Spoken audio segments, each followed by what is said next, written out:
What's up, everybody? Welcome to the Carlotta Chatwood Show. It is early morning, man. I decided to get up to record. Happy Valentine's Day. I hope you all are having a wonderful Valentine's Day. Are you going to have a wonderful Valentine's Day? Some people already started celebrating. Last night I went to the Cheesecake Factory, to give me a cheesecake, child, and it was a lot of people out. Okay, so you guys, you know what? I just came from the Maxwell Urban Hang Sweet Cute Cruise. Some of you have seen my lives and see what I had to say. Well, today I'm going to really talk to y'all. I'm going to do this early morning so I can get it over with. But I got back in town yesterday, early morning. Great flight. Thank God for safe thank the Lord for safe travels and God for safe travels and mercy, travel and mercy. It, had great flight going and coming. The protection, thank God for His protection on the cruise. If you guys didn't get to see my lives, you might have to go to the my Keisha Carlotta Mahone side to see the lives that I've done. I usually do lives on that side. So if you guys didn't get a chance to see them, please check out that side, to see my lives. And there are like four of them, four or five. I did lives. I try to do some mostly every night for you guys. So I may share them on this side so that you guys have them and get to um, listen to them and what I thought of Maxwell's Cruise. But today I'm going to give you a whole review of the cruise, of what I thought. And yeah, it was my first cruise. You know what? My first trip off of American soil. Yes. So really, yeah, that's true. So yeah, so I want to talk about that and a whole lot more. But first, we gotta it's a word, okay? My it's a word, I think it's gonna go with everything today. Uh and it's something for myself too. I don't just say this for uh anybody. I say the importance, I want you guys to realize the importance of staying connected to what you do. I'm just saying this for myself too, okay? Because I have a problem sometimes with this, okay? But staying connected so that you'll be able to fill out situations, be able to understand situations, be able to put your best foot forward in situations, and that's how we learn lessons. We learn lessons from the mistakes that we make, from the things that we don't do so well, all kinds of things. I mean, listen, I'm never talking from an area of perfection. I want people to know that I am by far perfect. Nobody is. But listen, I got a lot of drama. Okay, lot of stuff. Okay, so I speak from an area of learning lessons, and so today I just want to talk about just how important it is for you to stay connected to your task, connected to things that you put forward in life, what you're doing, keeping a grip around you. I mean, sometimes we lose our way. Like this week, I'm like, I'm gonna be doing homework all weekend because I'm trying to catch up for my master's. Because I went to that and I didn't do anything. I thought I was gonna do some stuff. I only did a little bit. So I was like, I got a lot to do this week. Okay, but staying connected and grounded in in things for your life, even if you're going through something, like we all go through things, staying connected so that you can get done what you need to get done. And it's so important to stay connected for gratitude and gratefulness, and to understand the power of action and not just words. Okay. So yeah, so that's my it's a word today. It's not much, but I think this whole show is going to be a little bit of an it's word. Even though I'm doing a review, I think it is going to be uh that. Okay. So yeah, that's that for you guys. I hope you can use it for something in your life. When I was out on the which I loved the cruise. I got sick one night, but as far as everything else, just the spiritualness of it for me, and the wonderful people I met and came in contact with, and oh my God, it was so refreshing. Sometimes at night I sit out on the deck like of the cruise and just look at the ocean, because it's or sit on my or we had balcony too. So sometimes I sit on my balcony, or we leave the thing open just to hear the ocean when we sleep. Oh my God. It just to me, I said, who can look at all of this and say there's not a God? You have to be crazy. You have to be a nut to be out there. And it just showed me how small and inconsequential, I don't know if that's a word, small and little we are to the things of the universe. Like we're little. We're little beings, you know what I'm saying? That little old boat, it's a big boat, but it's a little old boat in God's universe out on this vast, huge sea. And I talked about that the first night I was on the cruise. I mean, the second night I was on the cruise. And then Kim, it was funny because Kim came on when his show he did perform it. He said, "Y'all better praise God." He's this out here in this little boat because it's little. You realize the grace of God on your life. Like you do, you just realize the protection of God, the grace of God. You're in the middle of an ocean on a boat. And you're trusting God to get you from point A. But man, listen here, I don't know how anybody cannot believe that. It's just a powerful thing, okay? But getting into Maxwell's review of Maxwell's Urban Hang Suite Cruise.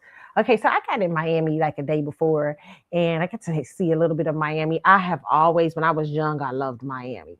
I still love Miami. I always have a feel for Miami. Miami is a place I could live. But over the years, I will say this: I think it's gotten dirtier and different things like that. And I think it's going to sound, people always take it as racism. I hope you do not take this as racism, but Miami is a picture of, in my personal opinion, even certain parts of Texas and stuff like that. It's like when I don't want this to sound racist at all, because I know racists come from certain places where they'll just put what racism does is it's people's perception of people, and it stops people from getting jobs or getting this and that and this and that. It works to paralyze other groups from people's perception or supremacy about themselves. But this is just a matter of assimilation, what I'm talking here. I think there's a big difference. It's just like what we used to talk about when I was growing up in the hood, and my grandparents, certain people from the hood, certain people in the hood, we used to talk about how their mentality couldn't go to a nice neighborhood because they fucked a nice neighborhood up, because they be bringing old hood mentality to the new place, And it's a little bit like that for people who are third world. If you've grown up in third world countries where there is a certain way of life, poverty, impoverishment, and everything, when you come to a place like America, you really have to work to change your ideas, not assimilate where you lose who you are, but assimilate where you understand, where you have gathered the good things from America, what you came from, and you can't that's why they like to vet people. You can't have illegal immigration, because if you start having illegal immigration, you get people with the wrong attitudes, wrong energy coming into America, and they start to change the dynamics of their world into their former world. And to me, as much as I love Miami and places like that, I love it. I love the culture, the various cultures, the various people. I love that kind of energy. But I also see how Miami's been a victim of this, a victim of people coming from different places and trying to create what they came from. And instead of bringing the best parts of themselves to recreate, to come into something new, into American culture. And what you have is sometimes people come in trying to convert American culture into where they came from. So it's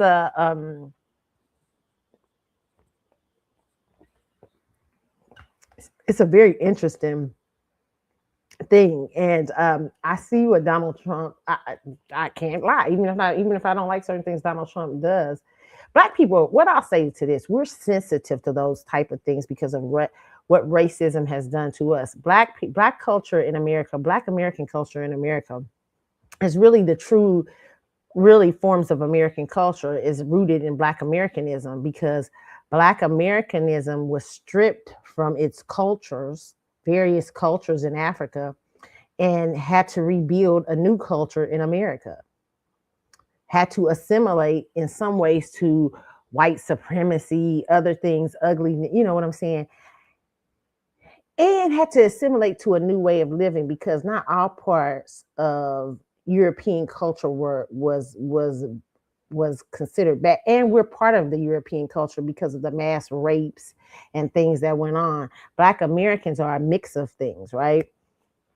So when we found ourselves in a new land, you know, there was we had to create this our culture because we didn't know it. Our ancestors didn't know what they were from in Africa. They had, after being in America for over 600 years, they had lost touch of any of that, and they had to rebuild something new, and which is the Black American culture, or FBA, or ADOS, or whatever you want to call it.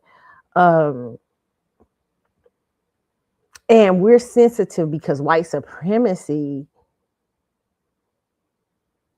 in some ways would put those false narratives on us that we are not assimilated, or we are this and that, or we are not this. They actually brought over European culture. We didn't bring over African culture. We didn't really know it any after a generation. We may have had little pieces of it, but basically Black Americanism created its own way because it didn't. And I would say most people in the diaspora, but really Black Americanism really did, because it was not only dealing with just being. And when people say that, I get so angry when they say it don't matter where they dropped us off at. Yes, it does, because slavery was different in different parts of the world. Black American slavery was induced with racism. It wasn't new, but it was a new form in that time, and it was created to subdue the slave.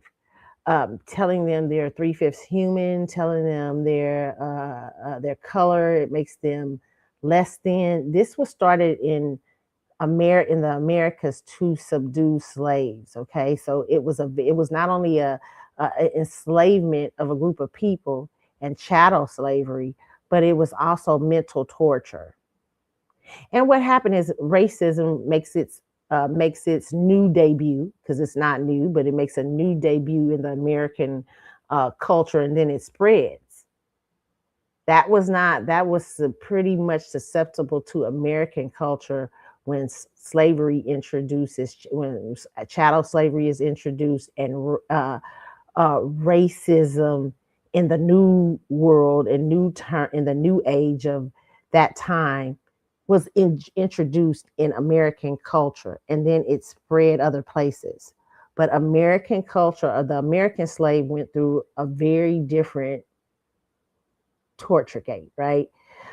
Even so that some people, like if you were a slave that got sent to certain places like Jamaica and stuff like that, they would send you to Americans most of them didn't want to come to America, because when you would get into slavery, because that means that was punishment, because the Americans were very different how they treated their slaves. And then America not only had 260 years of slavery, almost 300 years, but they also had 100 years of Jim Crow and segregation and things and stuff like that. So it's a very different brand. So that's a lie when people say that, and that is a lie of globalism. Okay. And globalism wants to erase culture and stuff like that. So, just saying that. But but Black people, we're sensitive, and a lot of people Democrats are able to manipulate our sensitivity to stereotypes that's been put on us. But a lot of those stereotypes come from non-factual places. But there is some truth to stereotypes, right? Uh, that's what I'm hoping, that we as Black people in the future, we become more balanced in understanding what is racism and what is not. There is a different vibe to people if you've been living a certain way of life. It's like, I had a friend one time, and her and her family moved because they just wanted to change their mindset. They moved to a different place, a nice area. They lifestyle was they changed their lifestyle. They had changed their mind before they even moved. They were prepared for the new place they were going because they prepared their mind to go.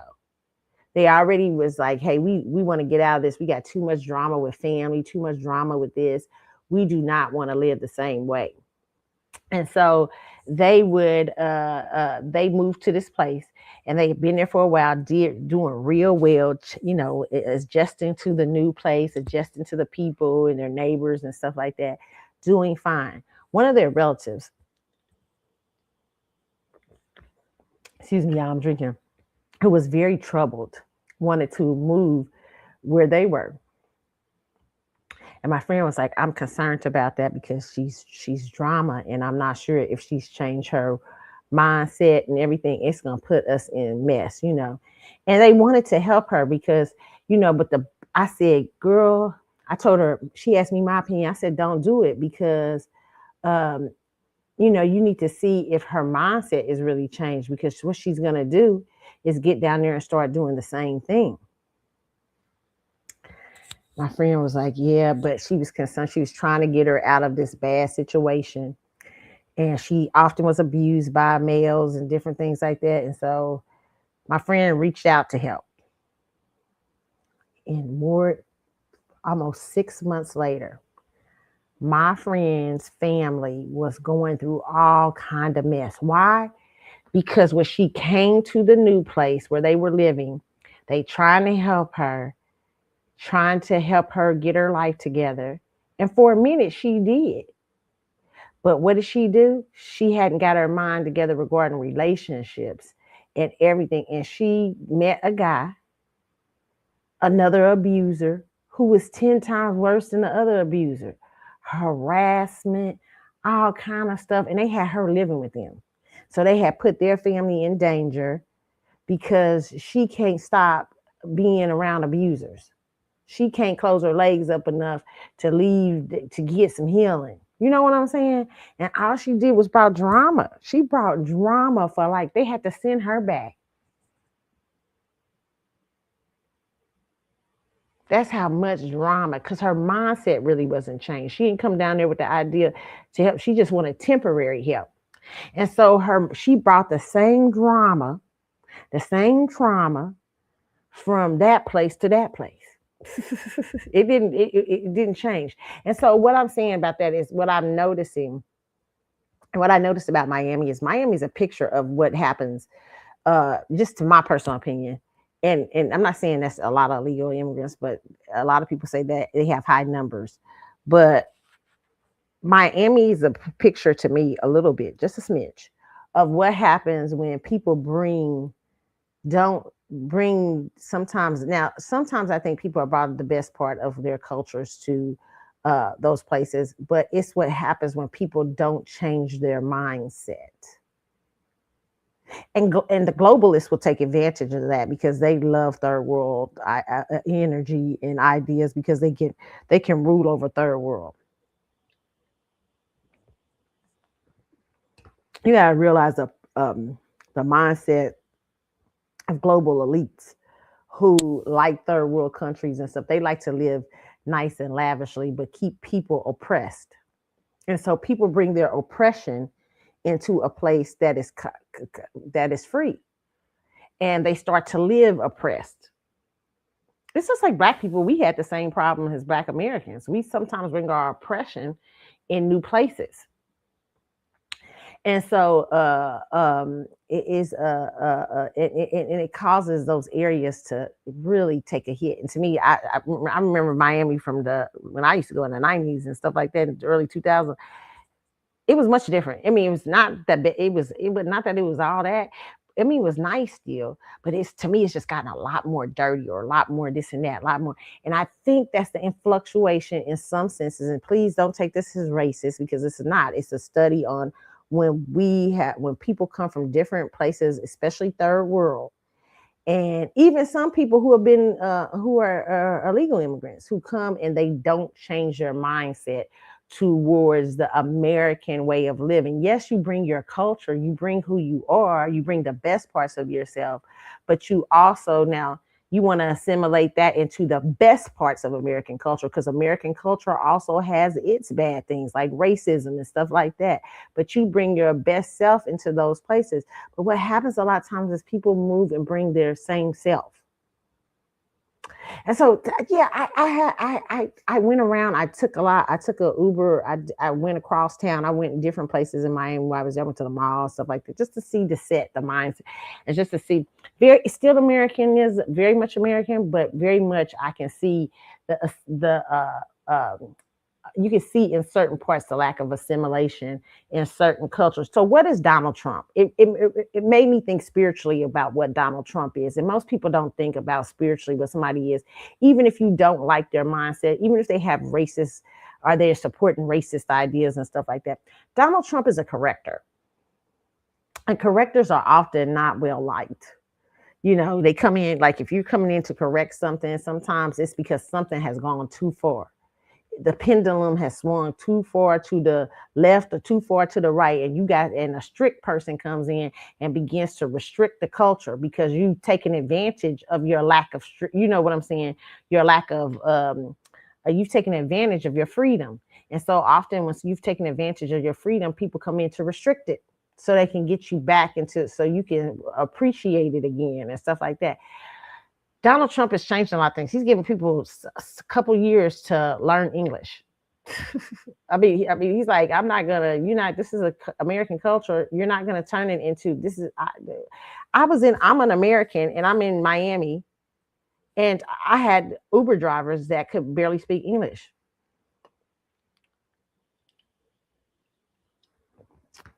And being American, I'm having to acquiesce as a Black American coming from my ancestors came over here and couldn't read, write, and got thrown into slavery. And they used to tell them they couldn't read or write and everything. And my ancestors had to learn to understand them off the cuff. Was forced. And so you mean you can come over here and you're not going to adjust to the English language? You're not going to adjust. So I kind of agree with Donald Trump. I see, even though I know most people will say that's racist, they would say the same thing to you, even though English.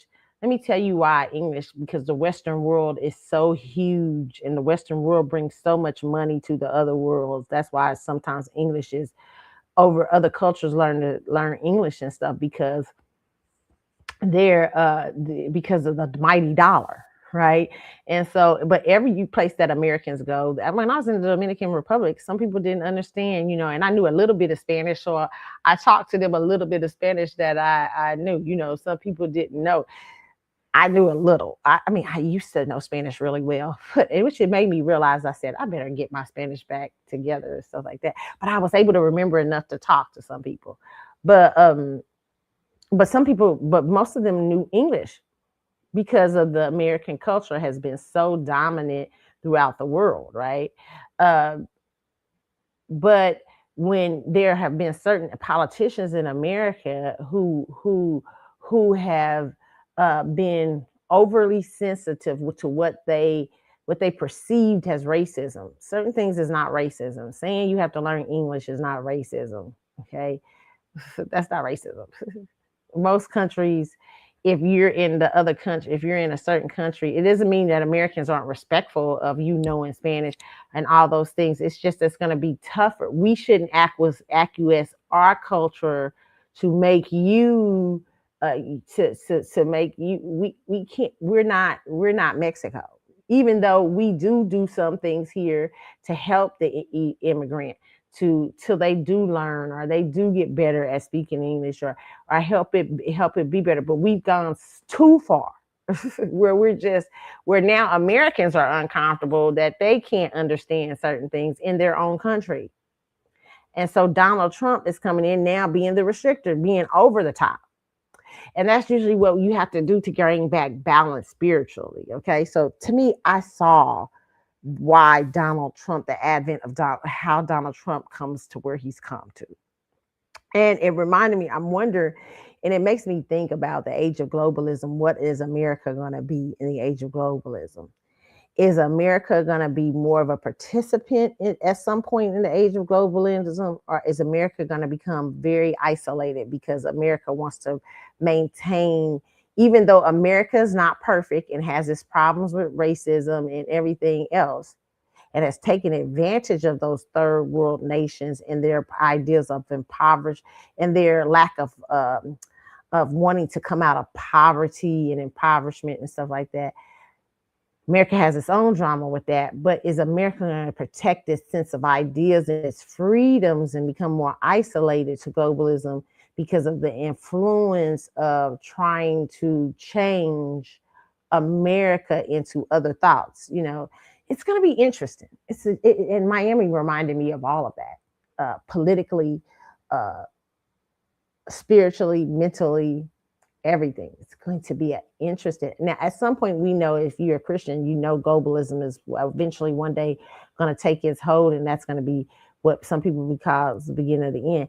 But it reminded me of how important culture is, how important it is to maintain not white supremacy, because white people think white supremacy, especially in America, and culture is one and the same. White supremacy is not a culture. It's a social disorder. It's not a culture or a way of life. Now, Americanism, having the ideas of freedom, sovereignty, um, uh, uh, all men are created equal. That is the culture of America. People being able to worship as they please. Culture of America. The one thing, even though the forefathers had issues of racism and they weren't perfect, they owned slaves and everything, that document they made, the Constitution and the Bill of Rights, was a great document, despite them not being able to follow their own document. But it was an immaculate document about the culture of what America is and the mission of America. Now, what happens is white people believe they're that standard in America. They think they're the standard, and they're not. Some of them are sociopaths and psychopaths, and not. And same thing. It's all races that have that in it, but because they're some of those sociopaths and social disorders that they had of race and inferiority, they begin to mix that with that culture, saying we are that, we are the standard, we are gods in our own culture. You're not human, you're not this. So they begin to do that, mix up their ideas. Essentially what they were running from religious persecution in Europe. So it just tells, and what it says to me too is the how low humanity can go. All of us have that capacity. I mean, Black people didn't get to America. Black people got to America because of Africa's low morale and tribalism, to trade its own people for less than nothing. You know what I'm saying? So humanity has a capacity to be something very horrible, but culture is different. What American culture is, all men are created equal.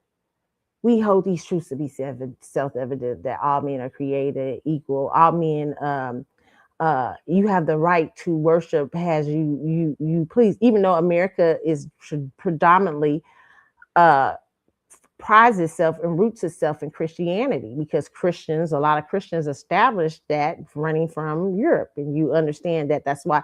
But they didn't want people who come from other cultures and other places to feel persecuted in their religious beliefs. But now what's happened is people taking advantage of that. Like, you may come over from a different, real restrictive,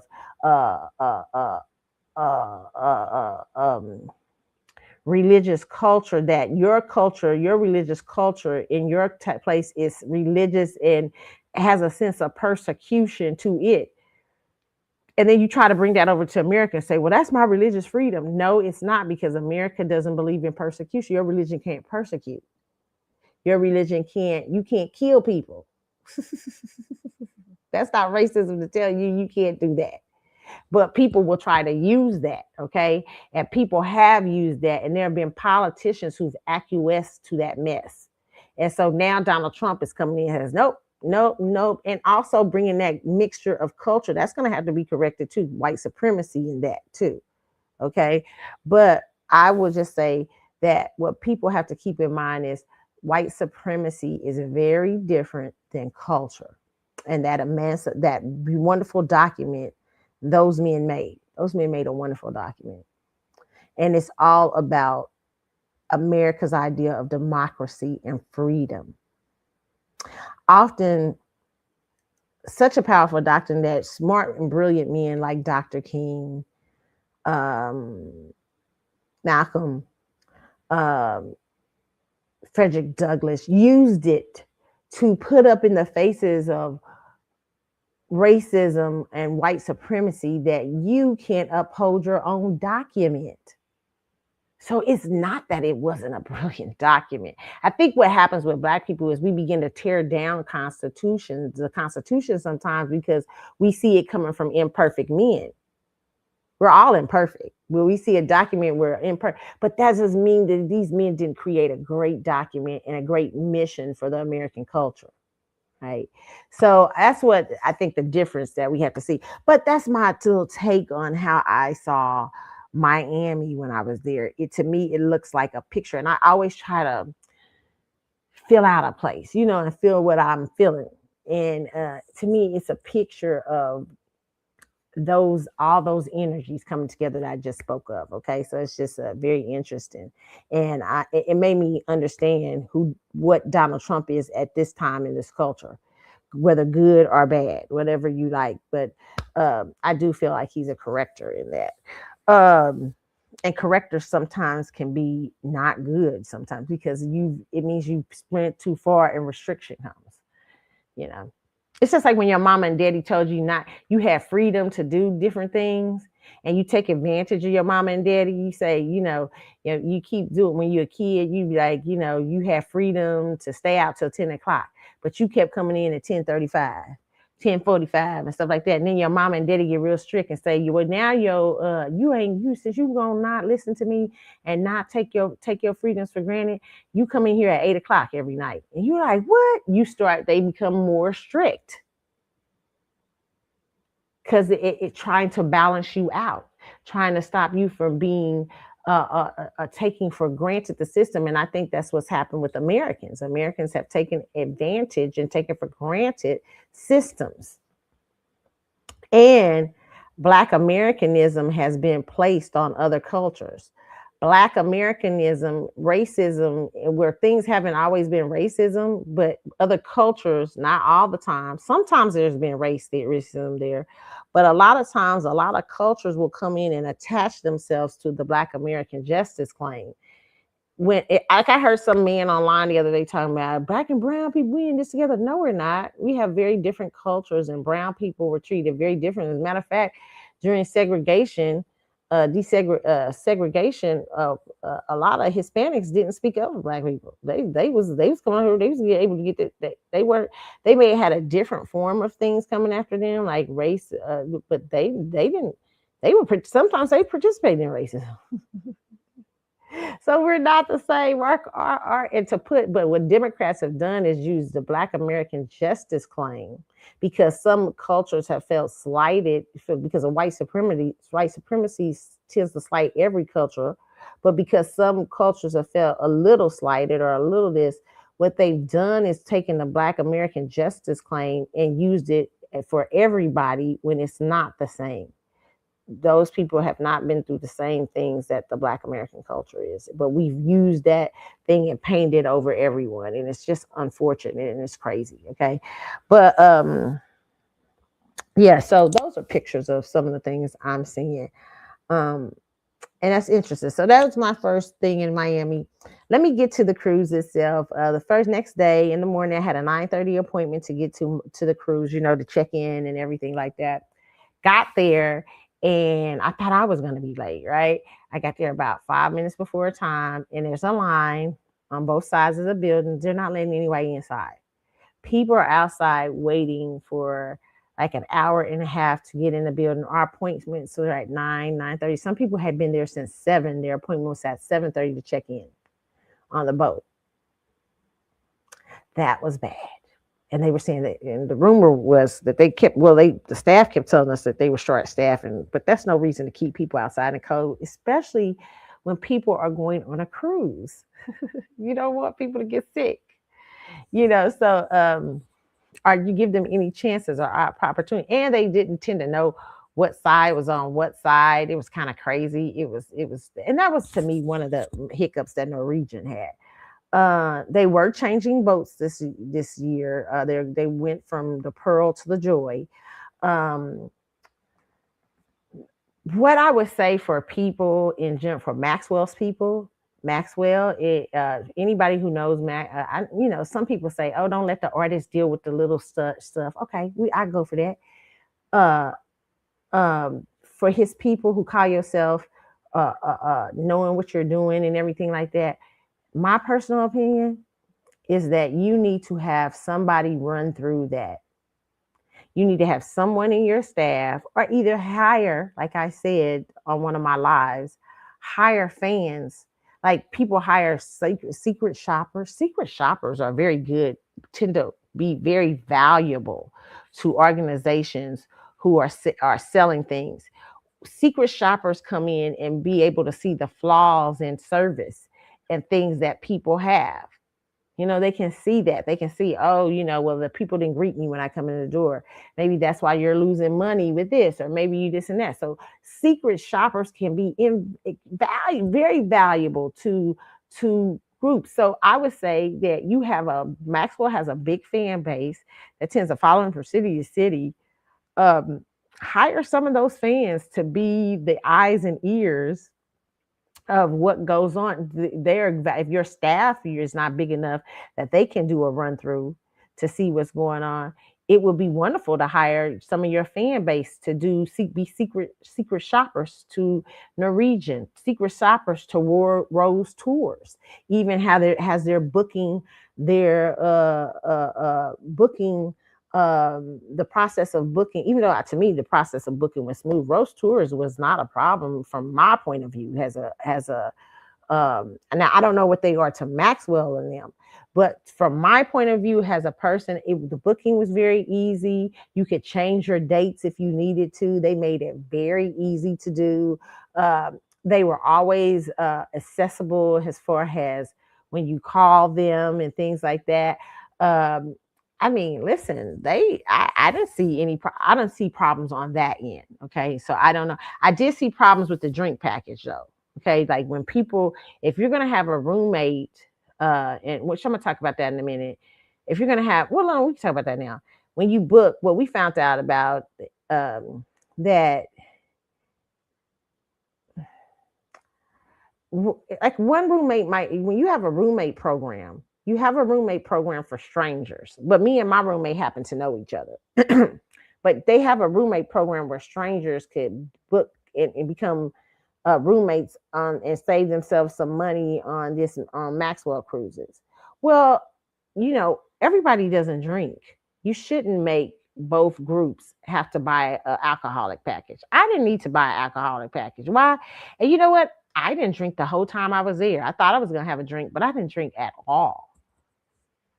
I really didn't. I just had juice and Coke and water.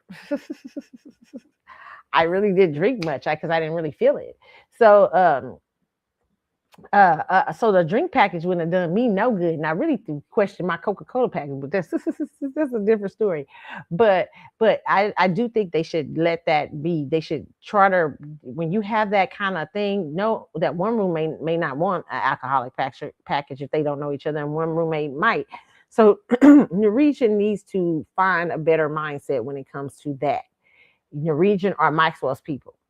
You can't do that if you're going to have strangers share rooms and stuff like that. Even if you're going to have people who know each other share rooms, everybody doesn't drink. Okay. My roommate wanted a drink package. Good thing she had another way she got, but it's ridiculous in my personal opinion no, that's not true. I did drink the Dominican Republic because I love rum. I do like rum. So I did. Listen, that Dominican Republic, I'm gonna tell y'all about that in a minute with child. Child, them people drank. I was like, what? About, man, I tapped out of the fifth shot. They was about to put me, I was about to be laid out on the museum floor. But I'll talk to y'all about that in a minute. But but yeah, yeah, I didn't understand. So there's little hiccups like that. It's the little things, okay? And it's the little things that consumers can tell you versus your staff. So it's important to have a consumer point of view when you're starting to work in those type of things. When you're selling a cruise, it's not like selling records, right? So you have to have people who are experts on consumerism and things like that.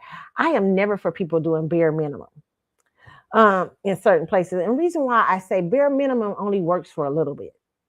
It'll like, you know, even in my life, I've learned that for myself. A lot of things that I've gotten in trouble with over the years, things where I'm working to catch up now, is because I have done the bare minimum and I have not been attached to something, or I let something go too long without really putting myself in it and putting it in order. The more you let something go out of order, the more you do, the less you do, and the less you think you can dog out your consumers, and not understand consumerism and sale and stuff and salesmanship and all those things. Later on, those cracks always show in your armor. Doesn't matter who you are, from Walmart to Amazon. It may seem like to you, right? You know what? I always say it may seem like to you that that those things will never crack, but they do. Listen, I remember Walmart being the big dog in the room. Nobody could, it looked like nobody was ever going to compete with Walmart. But there was a little bitty old bookstore called Amazon, selling books, man and his wife selling books out the garage. I think it was a garage or basement of their house. All right, helping, and connecting booksellers all across. That's how it started.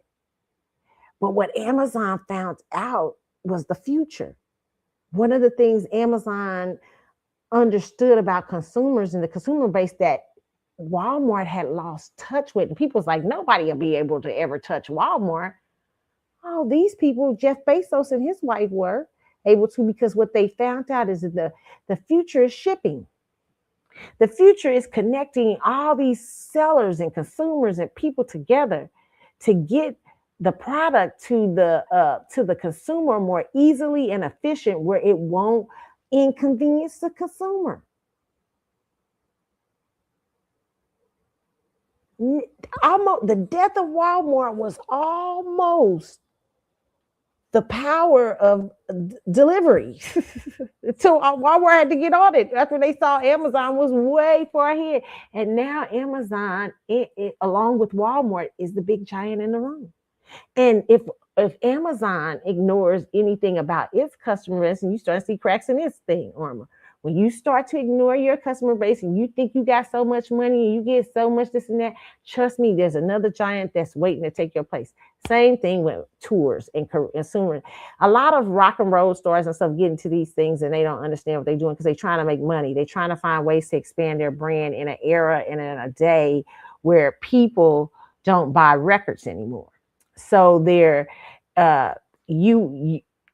this is what it's almost a very strange thing, because what they're entering territories they're entering, because a lot of their managers are built for the music business, are built for the record industry itself, but they're not built to understand consumerism beyond that. And so they get a lot of these artists in a lot of things, and they got them doing the bare minimum because they're trying to get a check for different people. And they don't understand that you have to understand consumers are kings in certain areas. I'd say that's the problem what's going on in America right now. America is having a hard time between and when we're talking about Maxwell Cruise is, and please forgive me if it seems like I'm randomly talking about other subjects, but I'm really trying to wind this around to how it all deals with this cruise. When you America's almost being taught in some senses. That's why I say consumers is a very important, what you accept over the years, where consumer advocacy used to be really strong in American culture. But because the more busy Americans have become, the more stress, the more pressure, the more what happens to urban Americans in ghettos and stuff like that. A lot of times they'll accept bad service because, and that's a tricky part of globalism, because these power elites want you to accept less than you so you can feel entrapped in this and that. You can't fight the big dogs. You can't fight this. You just gotta accept this. You just gotta accept this kind of energy. But I always say consumers end up rising up. Okay. Even if their way of life becomes stressed. But a lot of times what'll happen in these neighborhoods, like if certain neighborhoods where people are really going through different things and stuff like that, they'll accept the grocery store not being the best. They'll accept food not always being fresh, because their lifestyles are so busy, so hard, so this and that. That's the last thing they got to worry about is their consumer rights. And so now there's this pressure in America to make America accept bad service all across the world. That's why Chick-fil-A is so special, I think, over the years, because what he did was, it wasn't his chicken that's so good. I wouldn't say that they have the best chicken. But what was immaculate about them in an age where customer service, where the world is being turned into what I mean, a ghetto, to receive less, to just accept bad. Like I said, we're at one point consumer advocacy groups were huge in America and stuff like that, because more Americans were living a better lifestyle, was less stressful, and they had times to pay attention to politics. They had time to pay attention to, oh, that's not right, and advocate for themselves. But now the pressure cooker that the elite society is trying to put Americans in, there is a less successful. Everybody's becoming a ghetto. Like everybody's feeling the pressure cooker. People can't, pay attention to, hey, I know I'm getting worse service. I know I'm getting this and that. But in that kind of age where this is all going on, Chick-fil-A stands out, because Chick-fil-A said, hey, we refuse to give bad service. We refuse to do it like everybody else. And what has he done? He's able to close one day a week on his because Chick-fil-A has lines around the corner. And the same thing I'll say for Chick-fil-A. Chick-fil-A has to keep up paying attention to its consumer base if it wants to survive. Because if it lets go of the thing that made it, it'll go by the wayside, right? But he's been able to create a powerful, or it could be something else that takes it by the wayside. But he's been able to create a powerful thing because of his commitment to great service. And that's unusual in this day and age. Okay. So when we talk about stuff like these celebrities who are used to it, who are so entitled, not every celebrity, but a lot of celebrities are so entitled, and creative jobs. Sometimes you're doing what you love, okay, and creativity. And so a lot of these, let me say, entertainers, some of them got picked up at a very young age, in the entertainment industry, and they haven't really probably worked really in many years, right? So a lot of these things have been creative based, and a lot of their management and stuff is creative based, right? And creativity in our society, in American society, and things like acting, singing, and stuff like that, if you tend to make it to the big areas in that world, a lot of time you're treated, what are you treating, like royalty, right? You're treated like royalty very early on, even if you're working very hard from a creative perspective. A lot of times you're lightly going. I remember hearing a rock writer saying, I'm not doing no brain surgery. But because you're kind of blessed to work, it doesn't mean you don't work hard and you don't have certain things, standards. It just means that you've had a different way. You enjoy, even when it's tough, it's easier to enjoy it because you're doing, most creatives, not all, do what they love, right? So this brings me to this age now where your creativity, because I talked about last week how artists have taken, let the system take advantage of them, and sharks take advantage of them. And in a sense, they're being balanced out too. Now they're suffering, right? And so now they're having to work. And they're not used to that, and neither is their management teams. So what's happening is their management teams are reaching out beyond selling a record and having to do basic promotion and stuff like that, trying to get them in other things to create income. And they're not understanding the power of, because they're mostly in an industry where the consumer has at one time just would take anything from an artist, because artists are treated like royalty or look like kings. So where they've had an industry where people have just naturally wanted to latch on to them no matter what, because they were stars and stuff like that. They haven't sometimes had to give good customer service. Like I said, where I noticed sometimes the worst customer service is in Hollywood, because everybody wants to be a part of being famous or being this and that and this and that. But now we're in a time where you're in the age of Aquarius now, and you're having to be a little bit more attentive to the needs and the will of people. And that may be hard for entertainers and their staffs. Okay. So, whereas people who are working in the business of just any kind of business outside of entertainment, where people are not just wanting to be attached to fame, they have to understand their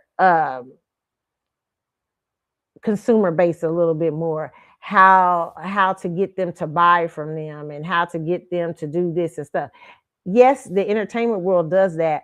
But typically in the entertainment world, once people get their artists, their group, they tend to have it easy because everybody wants to be attached to fame, right? It's a far different from a consumer selling something that's not selling a fame package, right? But now that fame package is struggling for the artist, right? They can no longer, you just can't sell fame anymore. It doesn't work no more. I mean, you know what I'm saying? And so now these are people who haven't typically had to know customer service, having to learn it in some ways. You know, artists could be stuck up and all kind of stuff and be rude and everything, and people still go out. It's still that way still in society, but that's slowly kind of changing. Artists are having to brand themselves outside of creativity. I hope I'm making sense what I say, okay? So that brings me to Maxwell's people. I don't think they probably understand that how to sell a cruise. I mean, like the ideas of cruise, they understand basics, but I don't think they understand the little nuances because they've largely been in an industry where they haven't had to do much. You know what I'm saying? Once you sell the artist's image, and once you get that artist out there, you just have to tour them, make sure they keeping up with the image, sometimes fake out lifestyles and all those things, but you have to, you haven't had to acquiesce as much as a typical business, because fame just brings people in, makes people attached. Like, so you can treat, like, you know how hard it will be for Beyonce's people to just leave her, even if she did something wrong, because more people are attached to what the image of Beyonce, the fame of Beyonce. They've sold something different, and it's typically made it more easier for artists to not have to deal with. They could give less, but still get a lot. That age is gone. It's gone. By the way, most big artists are being eaten up by that past. So you look at Diddy, so many people wanted to be around him. If you really hear that court case, it's really a case about people just wanted to be around him at all costs, despite if he was being mean to him, despite if he was being mean to them, despite if he was treating them bad, despite if he was beating them up. They just wanted to be attached to that lifestyle that Diddy had, because fame makes it somewhat easier for you to do less and get more. Right. But Diddy is paying for that now. Art Kelly is paying for that now. Looks like Jay-Z might have to pay for that now. You know what I'm saying? The energy of the arts is changing. Um uh uh uh it's those systems, they're still in place, and they'll always in some ways be in place, but the energy is becoming less now. Like, you can't get away with the bare minimum as an artist that you used to. Now you're entering to territories of consumerism and selling products to people. Not just the artist as a product, and not just fame as a product, which fame makes it easier to sell the artist as a product, and you should give the bare minimum because people are attached to fame and people want to know this artist and this and that, so they'll do anything. That's why I love the movie Swarm, because it tells the extremism of fandomonium, right? People will just accept the bare minimum for their favorite artists because I just want to be attached, I just want to be this and that, or their favorite football player, stuff like that, because everybody has a need to be loved. And famous people show people, kind of give that idea like they're loved, everybody, and so it kind of makes you want to be around that energy. And a lot of people do anything to be around that energy, but it's not so anymore. So now these artists are having to sell other things. Now we come to the day of age where an artist has to use a cruise. I'm just using Maxwell as an example. Maxwell has a cult following, but now he's got to sell a cruise to his cult following. Now he's selling a different type of product that requires something different, Maxwell, than you are normally used to with fame. For a little while, your fame will work. You can do the bare minimum, but I eventually think that's going to probably crack for you. And I think it's already cracking, because I just heard people complaining a lot on that cruise. It wasn't about the cruise itself. I heard mostly good things about the cruise itself.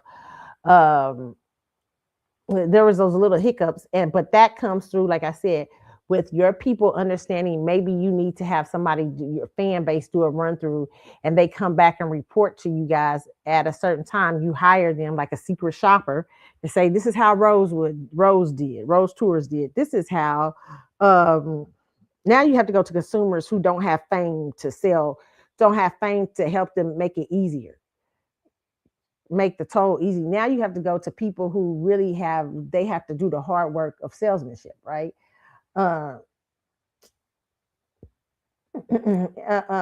Maxwell, to me, you can use a fan base to get out there, use some secret shoppers and say, hey, and bring them back in. Could you tell us what you liked about the cruise, what you didn't like, what could be done better? That comes in the form of secret shoppers. And in fame, you usually don't have to hire secret shoppers because, you don't need it, because you can do the bare minimum. But now you're selling other products, because now your creativity is no longer selling like it used to. So now you have to go into the realm of other products. And so you can't bring celebrity. You can bring celebrityism to a point to those places, and it'll help you for a little bit, but it won't last, because products are different than selling creativity and fame. So what I would say is that what I see with Maxwell's people right now is they have been doing, they probably done they're bringing celebrityism to the new world of consumer products. Where they have had to probably just say, oh, we don't got to worry about that, people will come anyway. No, it's not like that. You're selling now a cruise. You're not just selling Maxwell, you're selling a cruise. And I would even say he probably have to work harder to maintain that kind of energy. For a little while, people will hang with you. They'll hang with you because of that fame for a minute. But I think it's the age of Aquarius, and that'll eventually wear off. and even without it being age equated, just that's just a understanding. So having fans do run throughs are making them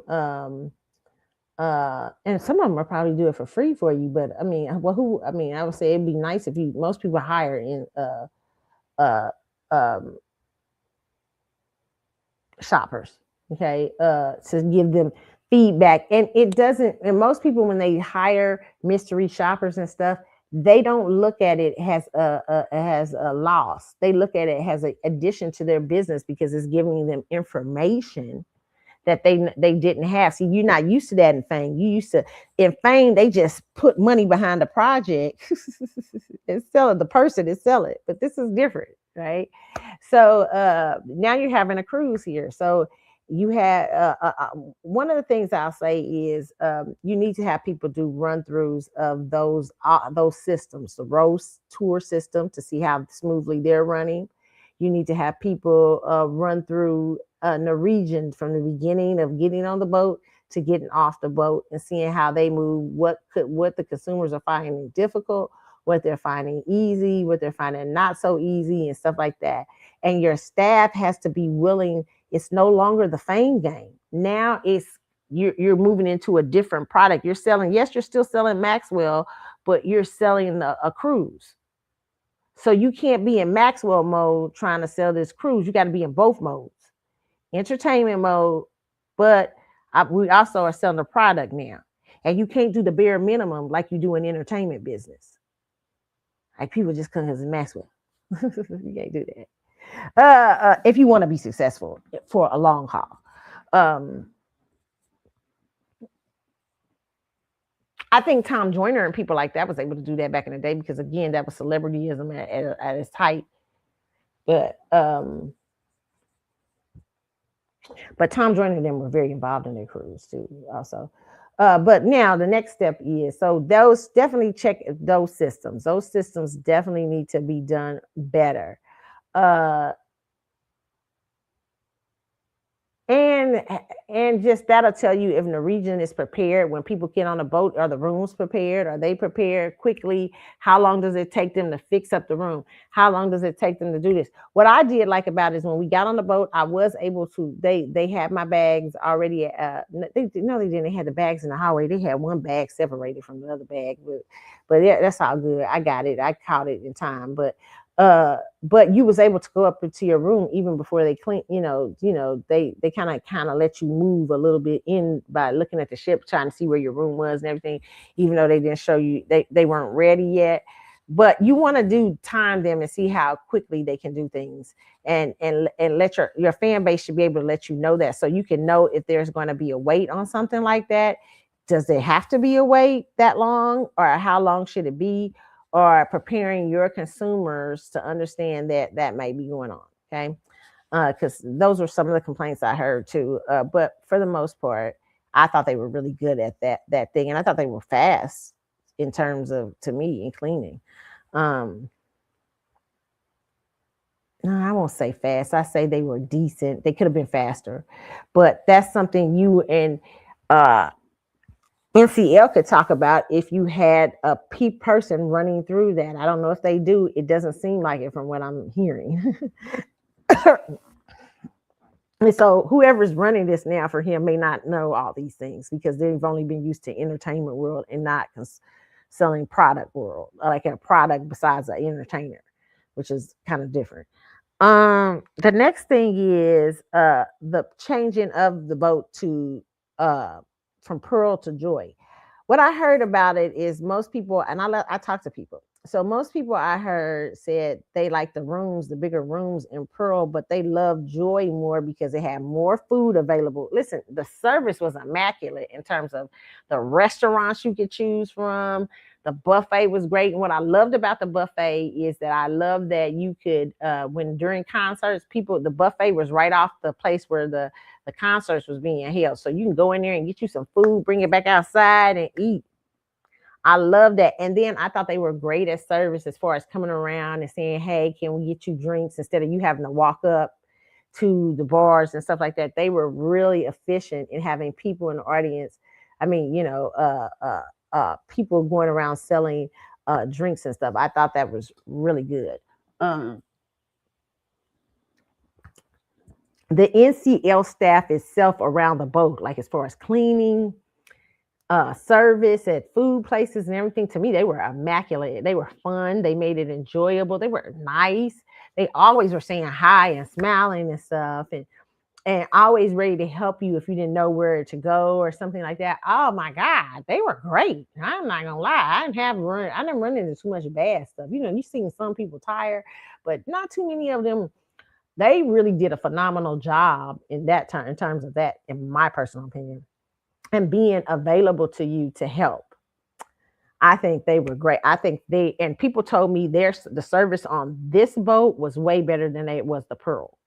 Okay. And the food was way better. Okay.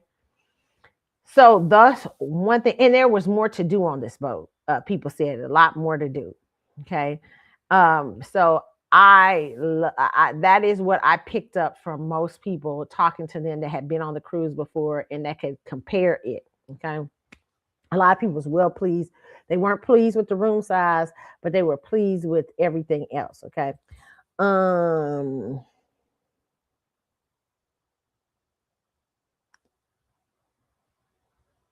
the next thing would be um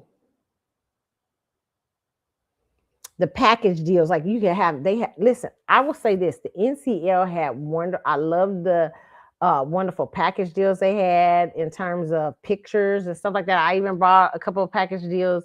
I love my pictures. They're dope. I mean, the pictures I had. To me though, I think they need more camera. I'll tell you this. You will probably sell a lot more pictures if you had more people on floors taking pictures in those spots.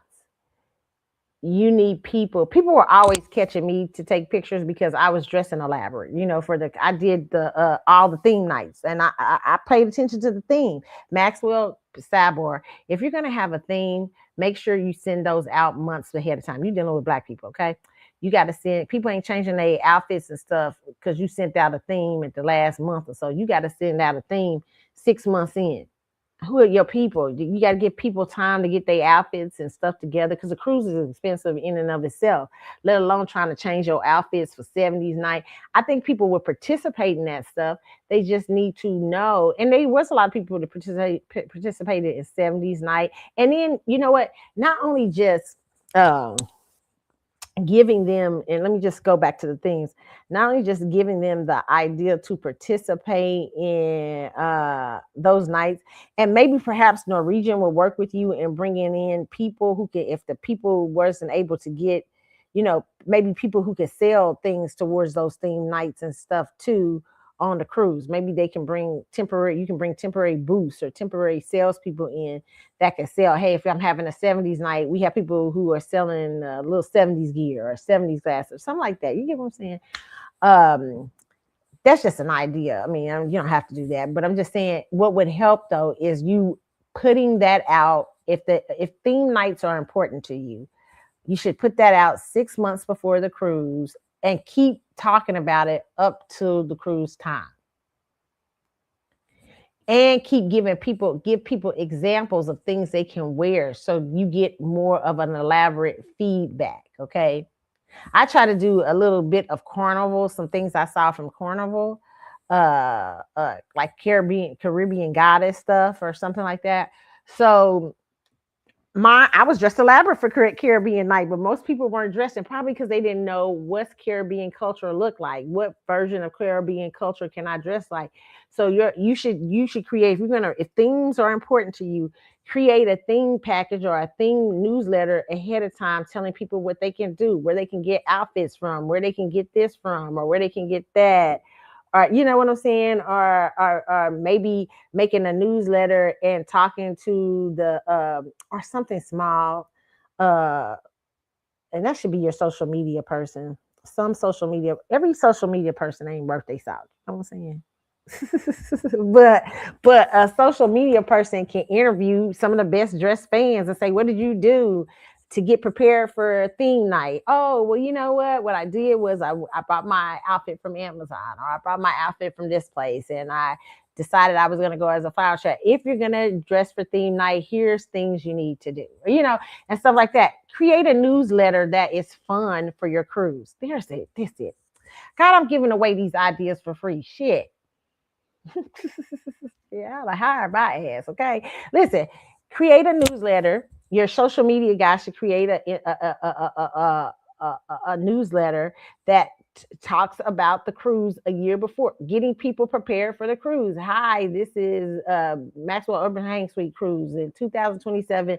These are the things we're going to do different. Oh, I'm interviewing in the newsletter. I'm interviewing, you might interview a past person that's performed on the cruise, and may interview a fan about how to prepare for the cruise. How to see, these are things that you have to do when you're selling a product. I know you don't have to do that when you're selling Maxwell. In some senses you do, but a lot of times what happens with entertainers, they have other people doing it for them. You know what I'm saying? Because a lot of people create fan pages and stuff like that. So it helps them with publicity, but they don't know how to sell product. People ain't selling your product like that. So you have to come up with creative ideas to make sure your product is selling, and it's selling well, and it's keeping a reputable reputation about itself. Okay. So my idea is a newsletter about this cruise, a newsletter. Your social media guy should create a digital newsletter that interviews fans about the cruise. Maxwell, you don't seem excited about your own cruise, and partly because I think your people are doing the bare minimum with you in terms of that cruise. It seems like you just throw it out there for a money grab. Eventually, people are going to figure that out if they haven't already, because I was hearing people say that kind of stuff. Because why? Because there is a lack of energy towards it. It seems like I'm just going to put it out there, got my name on it. I know y'all motherfuckers going to show up, right? You know what I'm saying? It's that entertainment feel. It's that feel of entertainers, past entertainment. People just show up with my name on it because I'm all that. I don't got to do all that. I ain't got. But if you keep giving people bad service, or you keep giving people less than, people are eventually going to pick that shit up and not show up. Because you're not selling yourself anymore. You're selling partly yourself, but you also are attaching a product to it. That's partly the reason why I always say Beyonce doesn't sell very well in clothes and stuff like that, because she gets detached from her products, and she doesn't come off believable. And a lot of times, it's an entertainment vibe to it, because what happens is entertainers at first, when you trying to get into the product business, you don't just have to do nothing. Your fan base will run out and do it for you, right? But when fan bases are buying products, if they're not, the product is the thing they get in their hand. See, they can fake with you because they'll never get you in their hand most of the time. But when they get a product in their hand or an experience in their hand and it's not good, well, they may take that for a little bit, but eventually that's going to go bad because it's a product, right? But entertainers think, because they don't have to do as much, in selling themselves, because people will attach onto them. So they think their products are going to go the same way. That's not how that's going to work. So that's why she has a very different experience in selling products. And it speaks a little bit to what how the entertainment business pushes people so much, but people are invested in people, but not enough to buy products from them. It's different when you're selling products. What did Rihanna do differently? I always say that to people. What's Rihanna doing differently? Well, one of the first things I noticed about Rihanna, and it may have been an accident, she spent almost 2 years just walking around New York City in stylish clothes. Paparazzi out just taking her pictures. So they created her as a style icon very early on, right? But also, the great thing about Rihanna is that she has a personality to sell clothes. She's not a quiet girl. She's not away from the consumers and just say, I don't got to speak to them. I ain't got to put this out. I ain't got to be mysterious and just do my, curl her hair. And Rihanna is literally out there. And I will say this, she is to me a little waning now because she's got more of a family and stuff like that. But she got to remember, you got products to sell. Right? Jessica Simpson, same thing. Why is she able to do so well? First of all, Jessica Simpson brought down her brand a little bit. You know, it's everywhere, but uh, I think she. First of all, it's the age they came along in. And I think she typically tends to have great products, whoever is running that thing for her. Okay, but it is going into that housing thing kind of a little bit with her. But I digress. But right now it's doing okay. Um, but Rihanna's able to sell things more efficiently than Beyonce because she has personality. And she understood that consumers have to buy into you being, it's very different consumers buying into you being a sexy vixen singer and buying into that versus buying into you being a fashion icon and they want to buy clothes from you. Rihanna really sold herself as that. Okay, and I don't know if that may have been an accident, but I think all those things work together for her. Okay, as far as being a salesman is concerned. Um, So to me, you have to do a little bit more when you're selling a product like a cruise. And if you want it to be successful for many years and you want to be known as having one of the best cruise experience and you care about your people, you typically care.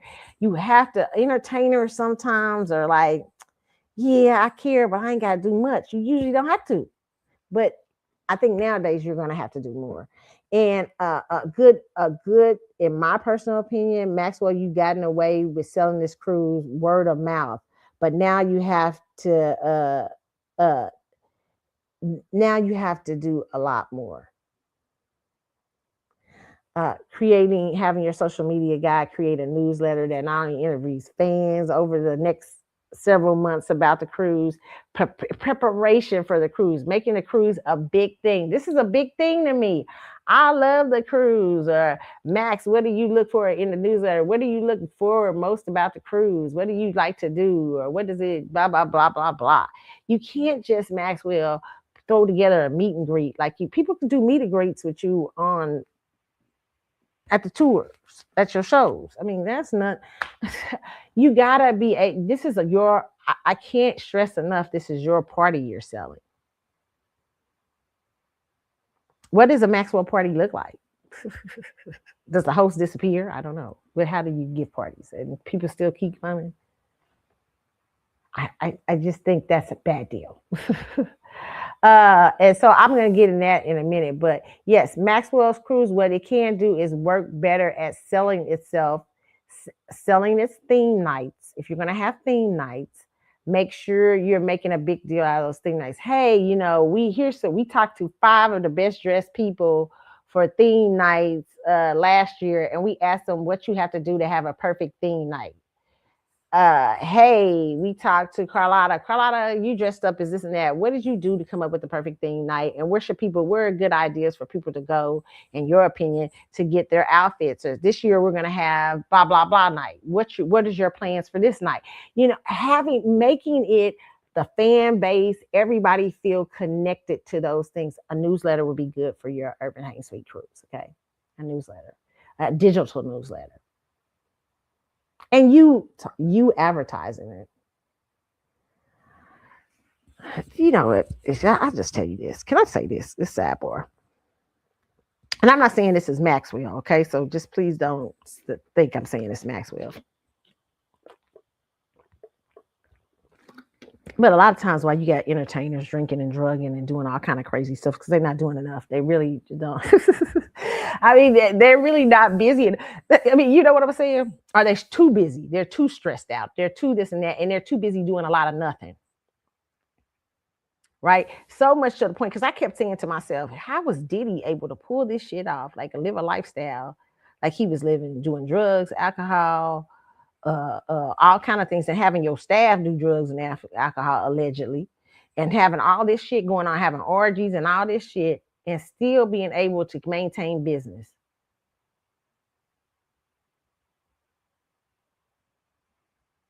Or was he maintaining business? The entertainment industry is an illusion. So that's very interesting.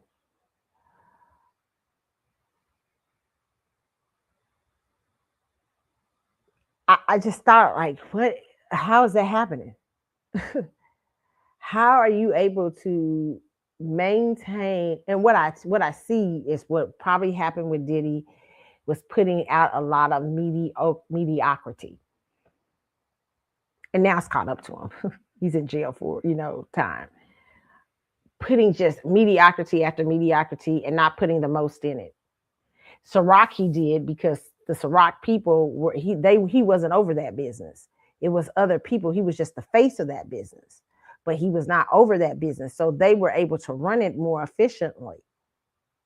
But if you look at Diddy in terms of Diddy's brilliant, a brilliant guy. But Diddy put out a lot of mediocrity. Same thing with Rock Nation. I think Rock Nation puts out even more mediocrity. Sidebar. That's just my personal opinion. But a lot of entertainers are able to get away with a lot of projects with the mediocrity surrounded around it because they just think they're going to sell it. And they do typically for a little while. And it's just people, and they have people around them, management, everything, who believe it. Who's like, just put out, just throw it out, just throw it out. We just need to make money. We trying to make this deal. We trying to make this deal. Trying to make this deal. And what happens is entertainers get buried under a lot of that stuff. And then when it's time to pay the piper, you find out, like, how do I owe money for this? How do I do this? Because your staff did nothing but mediocrity to get the deal, trying to get money into you, trying to pour money in, and not really taking valuable deals that speak to you and speak to your brand.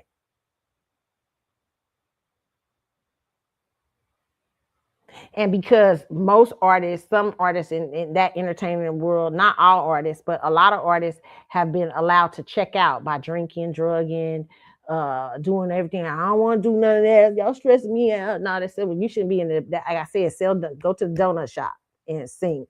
But the music business requires people. You're going to probably have to be. Yes, I know. Listen, I know you saying, Keisha, there's people with $1 billion brands and everything like that, and they was checked out. Yeah, but most of them are probably, look at what happened to them in the end. I mean, if you want to take a drug overdose versus, you know what I'm saying? I'm just saying I'm not saying this is Maxwell, but I'm just saying that people, this is what tends to happen in the entertainment world. Most entertainers are allowed to check out, and their people, their staff just brand them around in mediocrity instead of valuable, real things that speak to their brand. And in the entertainment world, in the past, you've been able to get away with that. Instead of being valuable things that speak to the person's brand and the people care about. Okay. They just trying to get the checks in there because they got a staff to pay, or they got this to pay and this and that. And they've already buried you under a bunch of mediocrity, but now they're burying you under even more. You know what I'm saying? So I don't know. It's just great. That's just my personal opinion on that. But in some senses, you if you're gonna do something, if you're gonna pick something like a cruise, like I said, a good newsletter that speaks to the fans ahead of time, speaks to the people you want to get on this cruise. Hey, Maxwell got a digital newsletter for his thing, and they tell you things. They're gonna announce the things. That's what you should do. Urban Hang Suite. As a matter of fact, I would even say, I'm gonna tell you something even really crazier. Urban Hang Suite, maybe cruise should have its own site. You know what I'm saying? With a digital newsletter that speaks to everything about that cruise if you're going to make it an annual cruise. And those people have to be on time and on point with the cruises. If whatever, every 6 months, they have to know what's going to be on the cruise. They have to know pricing, know this and that. Contests, all kinds of things need to be out there. Your people are not doing a good job at that. They're not doing a good job at contests. I've seen contests in some radio stations and stuff like that. But your people, even when Maxwell, if you're going to make this cruise important to you, a yearly thing, even at your concerts, that Rose Tours should be set up, or somebody from Rose Tours, or something there from Rose Tours that speaks to that cruise. Hey, come party with Maxwell in the Caribbean, or Maxwell's going to be selling this year, the blah, blah, blah. There was not a place that Tom Joyner didn't go that cruise didn't go. Even at the Skycap shows, they was talking about that cruise. And he had, little Skycap shows I mean, Tom was brilliant at promoting that cruise in its heyday. So, and I felt like he was attached to that project. Um, so my personal opinion is that you have to do something more. You can't just you've been able to sell the bare minimum because you got a cult following. But I don't know how long that's going to last because people were complaining about it this time.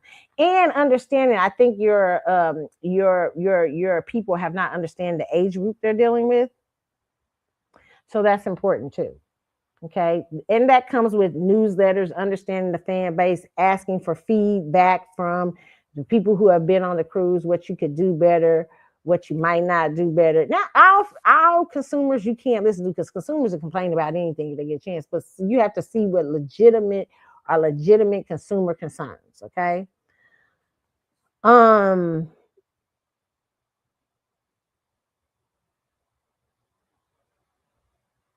the next thing I would say about the cruise is this. So announcing theme nights and things like that, attaching attaching a product. So my first suggestion would be attaching something to the product that helps to keeps people informed on it. And your people understanding that when you're on tour, you don't have to talk about it every show, but you need to have something, some sort of presence out there, letting people know that's coming up for you. You'll probably sell out very quick, unless you just don't want to. I don't know. Because that cruise was packed, and even if it wasn't sold out, it was packed, and it's still, and it was just word of mouth. So imagine what you do if you had the proper advertisement and things. Okay? Can't just do bare minimum though. Even though you've sold out 2 tours, I mean 2 shows, 2 things, and possibly sold a lot of a third one. You can't take that for granted. You've got to get better every year. And people can't afford to be like, oh, well, we sold after that too. That's because you have a cult following that's attached to the entertainment business.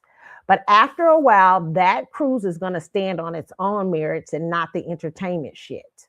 And that's sometimes what people in the management in the entertainment business don't understand versus management that works in selling consumer products every day. Selling very different things, even though similar things you use to sell it, but the entertainment business gets a little bit more leeway if you have fame attached to it. Okay. And so those people sometimes are not used to working as hard as them consumer people with products. Okay. You now have a product mixed with that entertainment, and you got to know what you're doing. So everybody is usually not that good at that. Okay. Next thing is, like I said, having a run through, you need your people. Listen, ultimately, when things don't go right,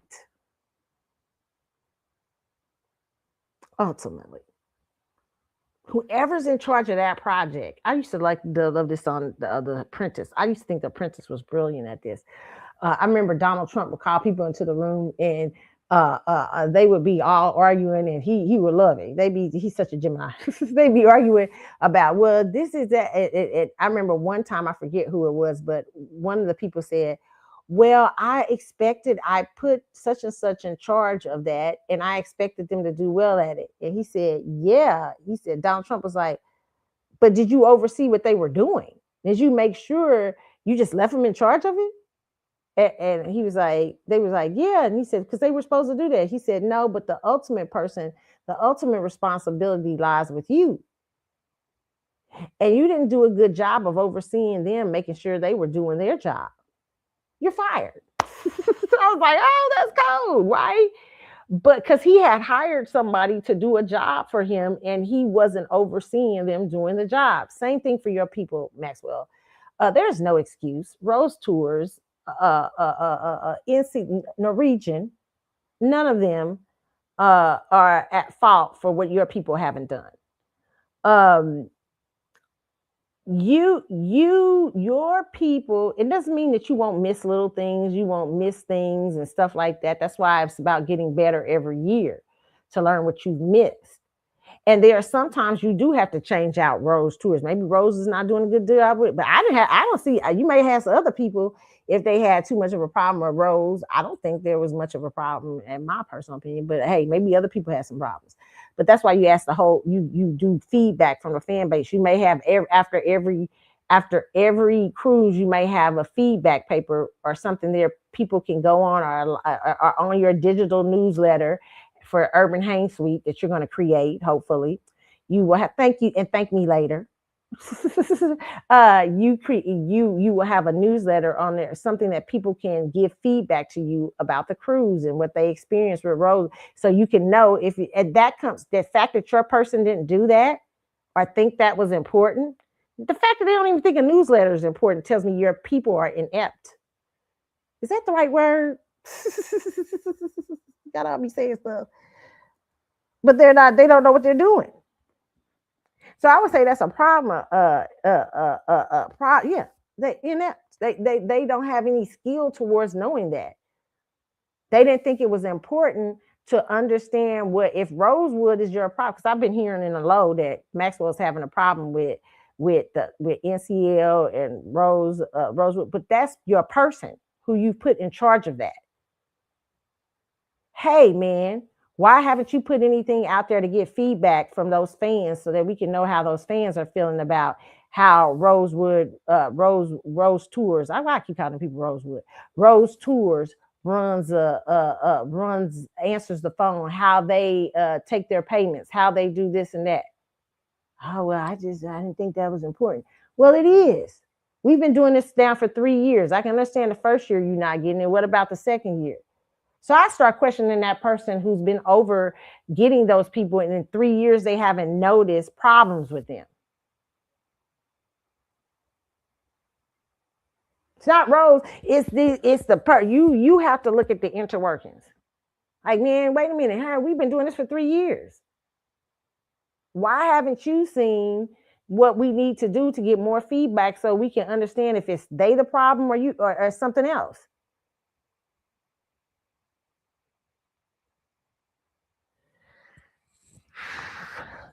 So it's always your people. Okay, I always bring it back to your people because they need to have. Yes, you're learning as you go along, but making sure you're learning the lesson.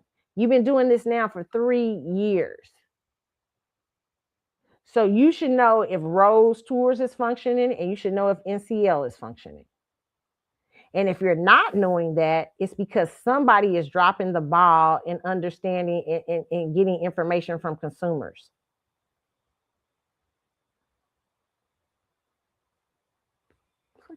It's so fucking easy.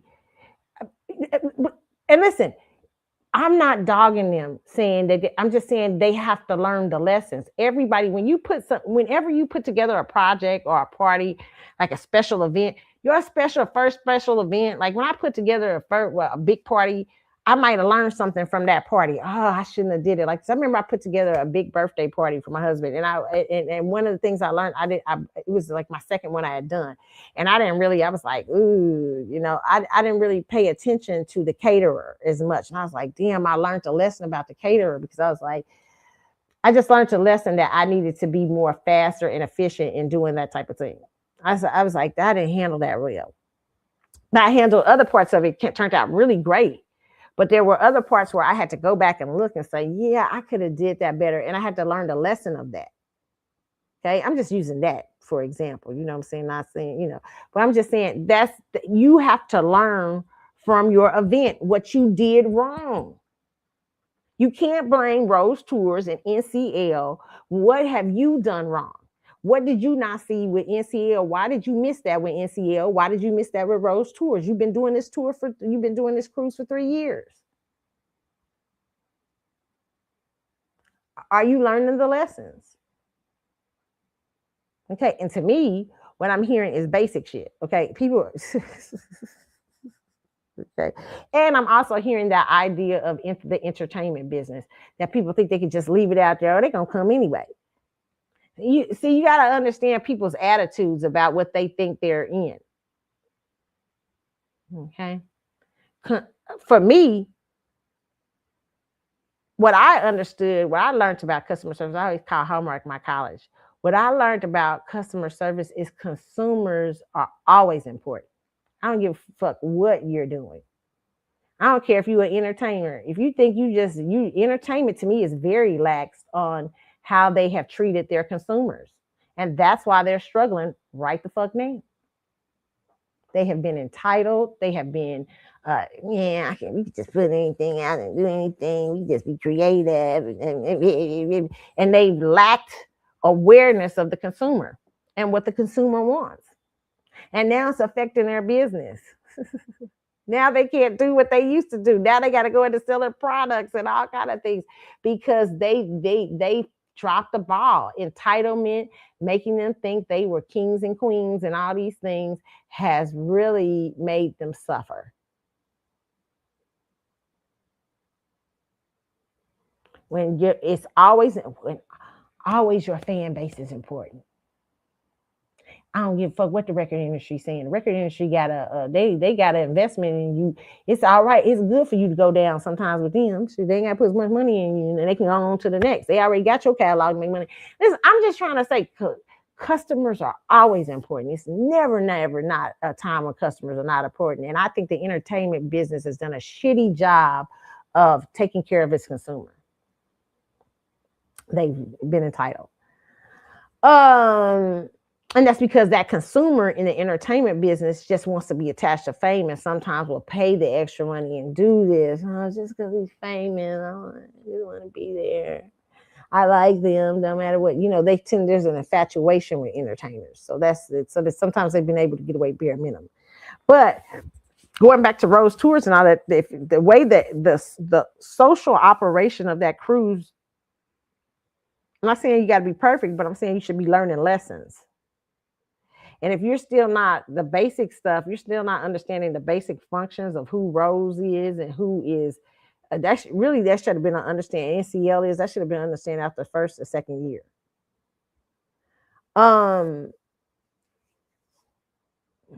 So I'm saying you do need to have feedback from consumers about how that's working, how those two are working for them.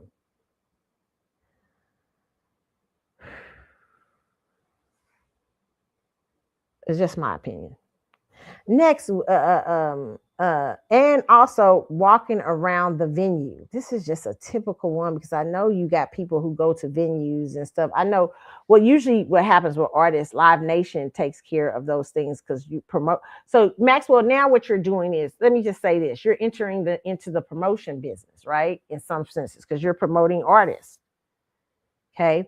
So you as a promoter, typically, unless you're promoting your own tour or something like that, and Live Nation isn't involved, but most of the time what happens with entertainers is Live Nation takes up, or whoever those over those venues takes up the slack of hey, we're going to go out and make sure the sound system and everything is okay for this venue before we give a concert. And sometimes they don't have the perfect sound systems and stuff like that. But now you're doing cruises. Now you're working in the promotions business and cruising, okay? So you have to send people out to do the same thing on a cruise. You have to have a run through with Norwegian beforehand to find out where they lack sound. That space on the upper level, that second level of that boat, there was no speakers up there. So everything sound muffled in a bunch, and that's a small area out there where you're having this cruise. So you know people are going to be standing up there.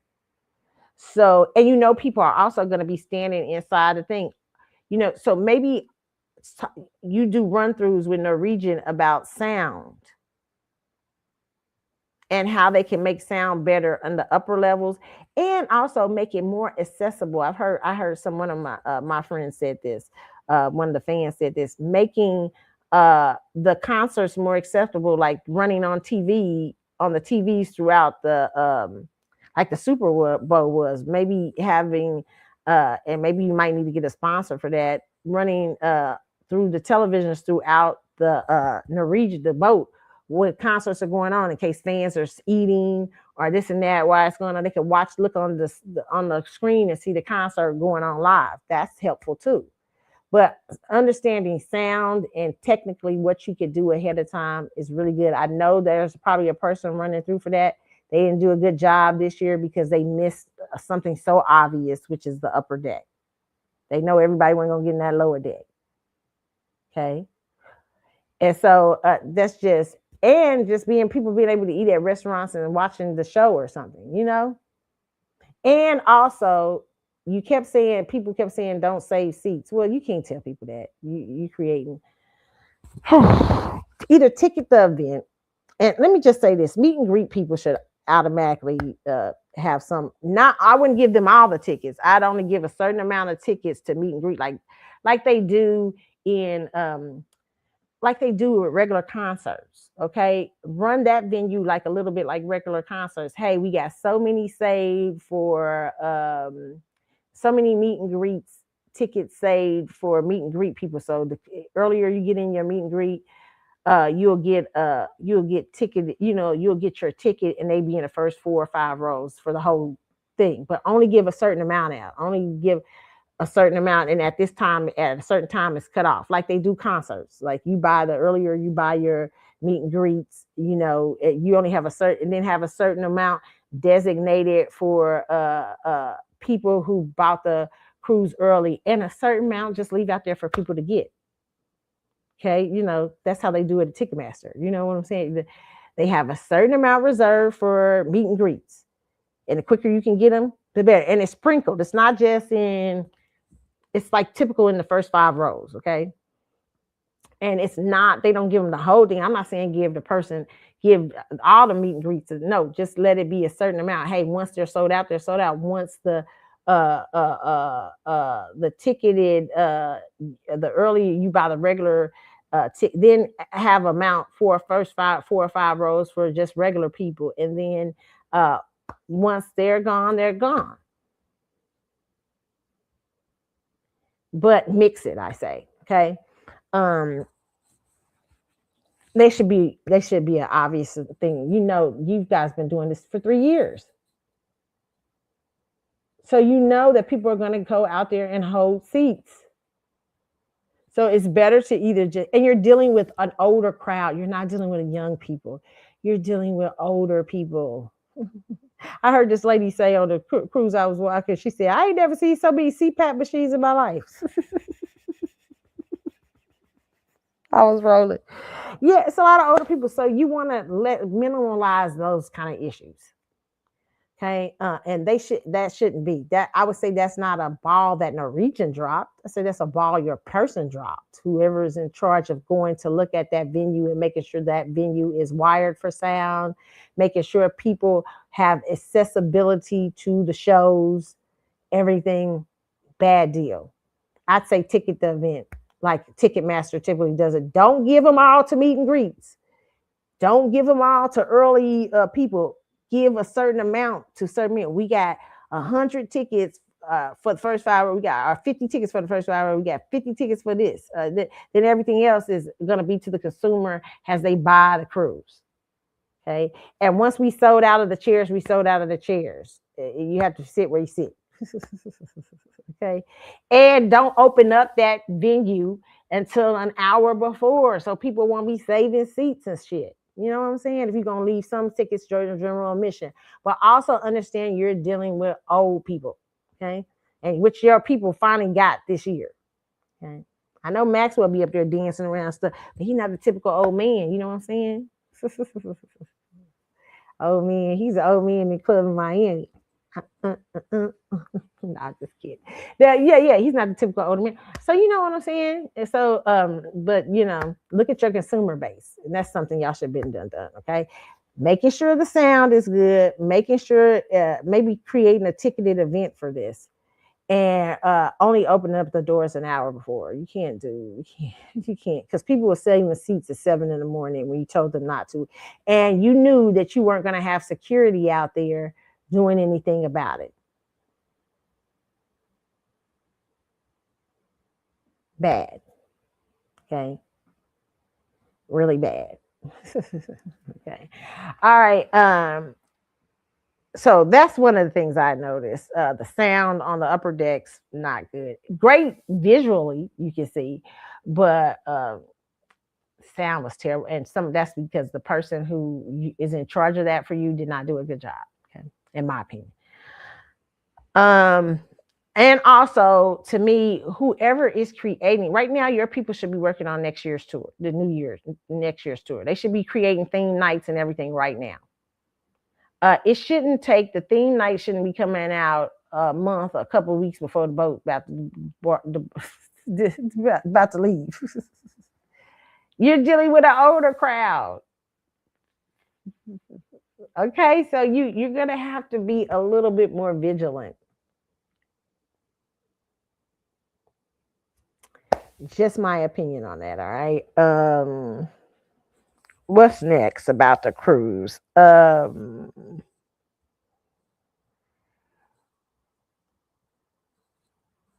You had an Afro Latina, and I understand because Maxwell, you're Afro Latino, but I don't know if it was a lot of people. I think some people were saying they didn't understand. And a lot of people don't know you're Afro Latino. That's one of the things I found.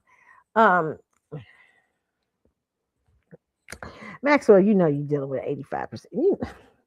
It's just the cost of that's the cost of being a star in America who sings Black American music.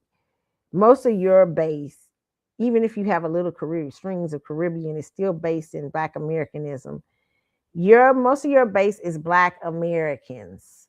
So you have to understand how to utilize that base, how to energize that base.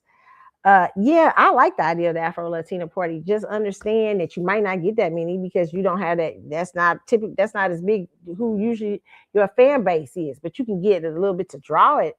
But just understand, that's really typically not who it is. So you have to work, and you guys have to work those situations better. Also, in utilizing the crew, all the venues around the cruise, whether it's the theater, those little venues that how can I say? Just understanding how to use them in terms of the smaller artists. I think you could do what Essence does and create soul lounges in certain parts, and just understanding how to move with that, because some artists, I know they moved them from deck to deck, but did they need to be on the main stage? I don't know. So I think sometimes it's better to create more of maybe a lounge setting if you have the room and capacity on those boats, and seeing where people sit better, like Essence does with the soul lounges. Maybe create somewhat soul lounges for smaller artists, or soul stages. Okay.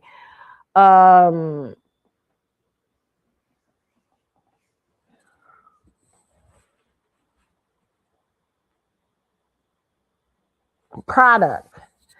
Maxwell, you did not have a good thing of products that you were selling. Your products were not good. You were selling those throwback t-shirts that were dull. I got me one because I just wanted one. But to me, the products are just, you didn't have anything with the cruise, Maxwell's Cruise 2027 on it.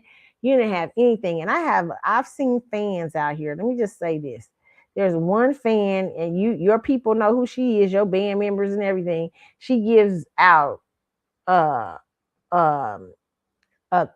cards with Maxwell's face and the band's face on it. She gave out what was really neat. I got from her a puzzle, like to put together, like those puzzles put together Maxwell's band, right? Maxwell, you could create a puzzle of those 200, 300 piece puzzles. See how they work. Do a little, about 30 of them to sell, or 50 of them to sell on the cruise, and see how they sell. Create about a 300 piece of you on stage from the Serenade tour, or maybe you on stage last year from the from the cruise and everything, and have Urban Hang Suite Cruise, because people like to put together puzzles, especially old people love to put together puzzles, and then they put them up in frames and stuff like that. See if you can get more creative in your package giving. She gives out key rings with your pictures on them and all kind of stuff. Shot glasses she gave out to people in Vegas for Maxwell and stuff like that. Maxwell, your people need to get creative with merchandise. They're not very good at merchandise. There's no way you should have had that Urban Hang Suite Cruise and not had t-shirts for Urban Hang Suite Cruise. Oh, I'm so stressed. Who is your merchandise people? Oh my God. I almost want to say fire them because they're missing money opportunities. They're missing opportunities to make you money. Merchandise is one of the biggest way artists make money. And you're missing it. Maxwell, if you still selling them high-ass glasses should have been somewhere for sale on that boat. Even though I don't like the high-ass glasses you sell. But it should have been somewhere for sale on that boat. They are missing the boat, the thing when it comes to, you should be a whole Maxwell store on that cruise. The fuck? Who is the merchandise person? I'm irritated with them. Like I was irritated with your what's the people, the costume people. Who are they? They're not doing a good job, Max. They haven't done a good job in years. And how the fuck are you just keeping them around? They have not done a good job with selling your product. Maxwell, you're getting away with bare minimum again. You gotta go, you and your manager need to go through these things. You need to go through, hey, why did I not have merchandise? You need to have a full store, Maxwell. Norwegian needs to provide you a space on that cruise just for you and your products. And you need to revamp what your products look like. Talk to some fans and what they like. I mean, I was seeing people saying to my friend who was giving out these things, and it's the other people who do, somebody made up a cute little magnet for your refrigerators, and they was giving with the cruise on it. Find out feedback from your fans, what they would like from your products. But you need to have, you missed an opportunity at easy money. My God, what is going on around here? It's a lack of, that's just a lack of fuck. That's a lack of, I don't give a fuck. Maxwell, you should have a store. Okay. It doesn't take much to come up with t-shirts and things like that, throwback t-shirts even, all kind of stuff, hats, everything should have been there for sale. Oh my God, oh my God, I don't understand. I don't go what's going on. And I don't chalk that up to Rose Tours. So somebody told me Maxwell was upset about a port or something. Fuck that. Okay, I get that. But that's little shit. Talking about, I don't like the port we going out of. And somebody told me, I don't know if it's true or not, but they were saying that he might not bring back something because he ain't like the port. That's little shit. That what you concerned about? The fuck? No wonder your people are all confused. Like you ain't selling no product. Sell product. No way people should have went on that cruise and not been able to buy a t-shirt. I'm stressed out. I can't. I mean, that's your people. That ain't got nothing to do with NCL Rose Tour. Okay.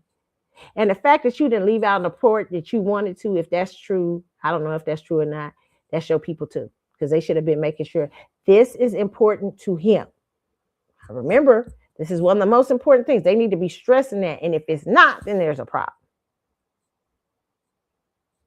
But if somebody come in and say, well, I told them once. No, excuse me, do you have the port settled? I need to know what that port is. I need to know ahead of time. We're 5 weeks out from the cruise. What port are you putting us on? Do not change it. If you change it at the last minute, we're going to have a problem.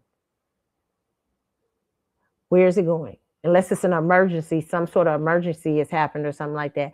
Other than that, his place shouldn't be changed. That's your people's ability to stress to them your needs. Sometimes, sidebar, this is a lesson for everybody. And I don't know if this is Maxwell. I don't know his people. I don't know what they are. Ain't my business on that. No, I'm just saying what I see. But let me just tell you this. Sometimes in your lifetime sometimes it's a need to change. We're comfortable with certain things. We become so comfortable with a way of life, even if it's killing us. We become so comfortable that comfort, like I always say, comfort is a motherfucker. That's one of my favorite lines. Comfort is a motherfucker, because we become so comfortable as in certain things that we don't want to change our vibe, even when the comfort can be killing us. We don't want to change. We can see our businesses and stuff are suffering from old things that we've been doing, but it's uncomfortable to do something different. It's uncomfortable to bring in somebody different. It's uncomfortable to bring in new visionaries and stuff like that, because they will challenge your way of life. And that's the very thing you might need to keep living and to keep going and to keep progressing. But most people, most of us as humans, including myself, we love comfort. And comfort could be sticking a knife into us every day, but we so used to the systems that we have created, the bad systems that we have created, that we don't want nobody to come in and challenge those systems, even if it's taking us down. Look around and see, this is what I'm doing for myself this year, and I'm trying my best to get out comfort, challenging your systems.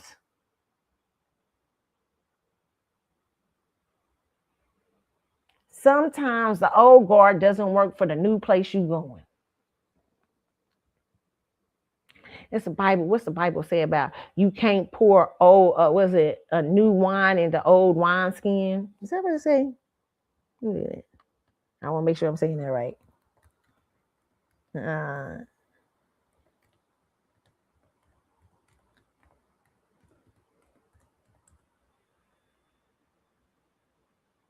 Yeah, you can't pour old wine into new. Let me just talk about this.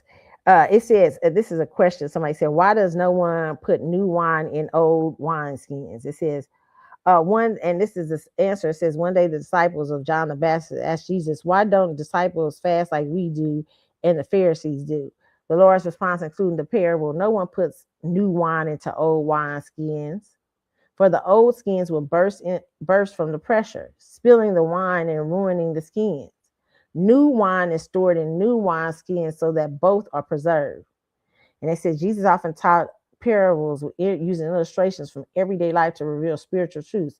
He did this so people could hear the truth without rejecting it, even if they couldn't yet grasp the parables deeper. Deeper meaning.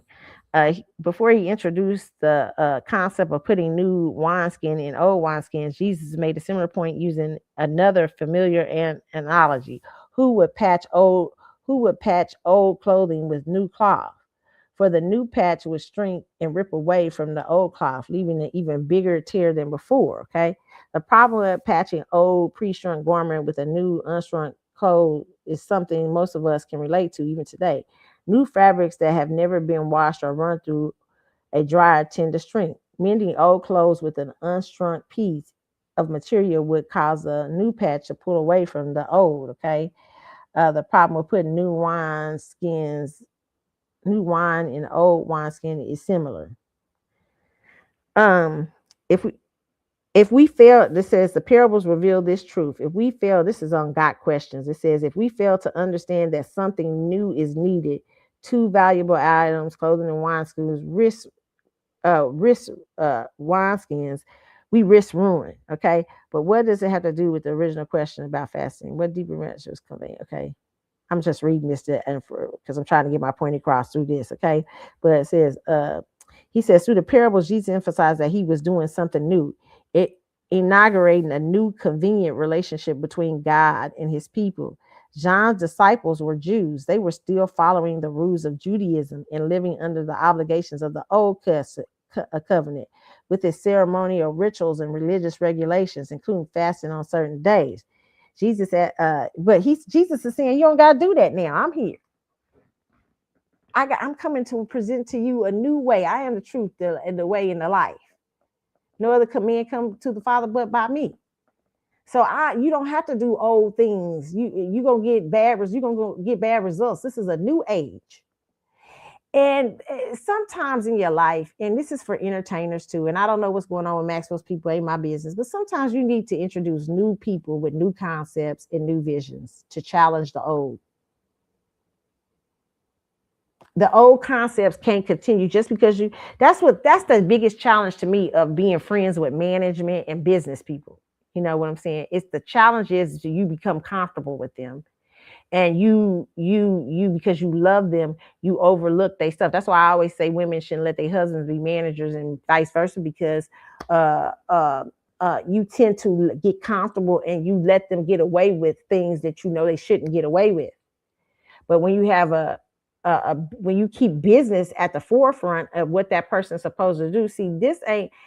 Hey, man, like it's hard for a woman to separate her husband from her manager. But if you can do that, which most people can't, if you can do that, that's a brilliant thing.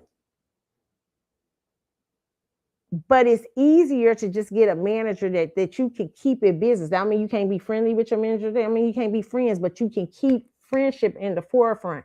If you have people in management and positions and stuff like that, that you have a hard time telling them when they wrong, you have a hard time seeing when they wrong, your friendship has become more important than the business of a thing,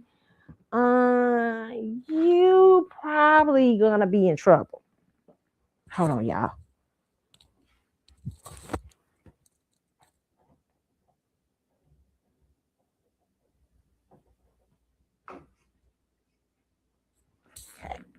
You are probably gonna. I mean, because what you've done is you've put people in positions, and now you're dealing with them from not only a level of no longer a level of business, but you're dealing with their friendship first. And in business always got to be first. I need you to run.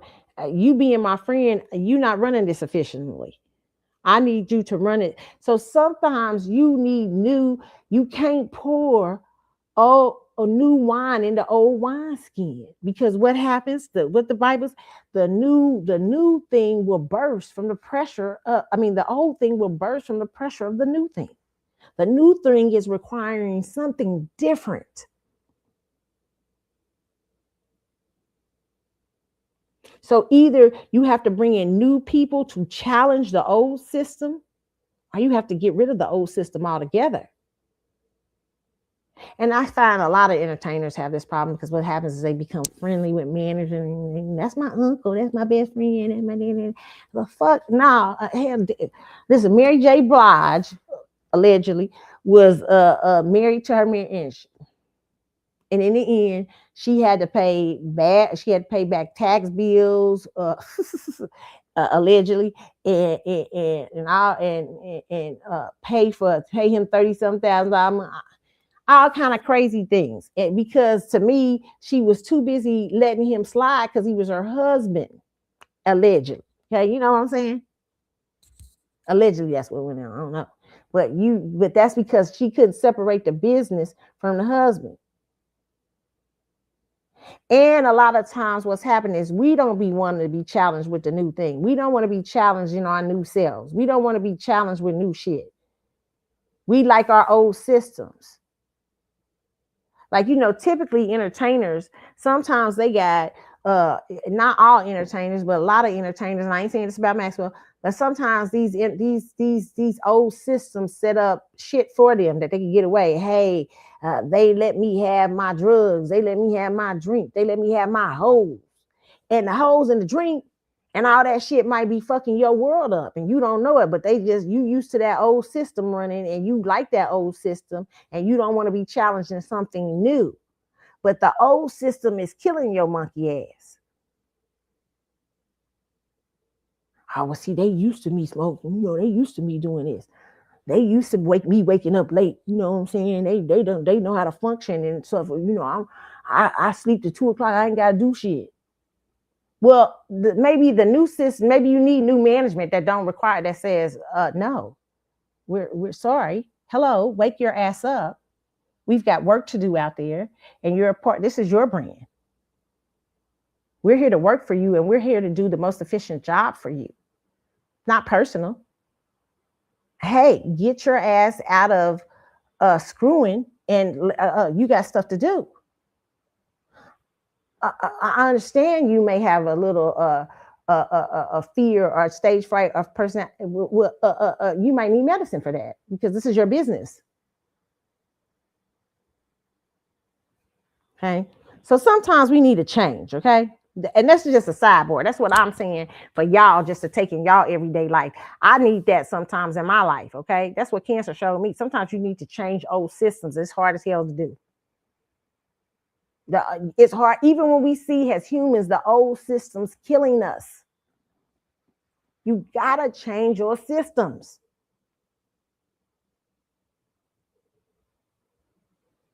And a lot of times we don't want to change those systems because we become used to people and used to things.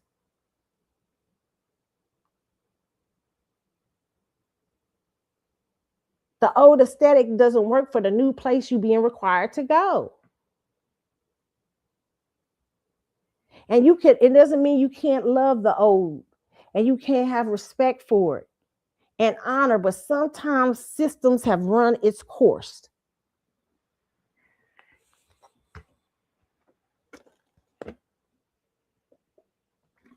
Now back to the cruise. As I was saying, maybe we need to change our systems if we don't, if the new systems are, if people are not understanding the new system of the cruise, okay, or have a whole different staff with doing that.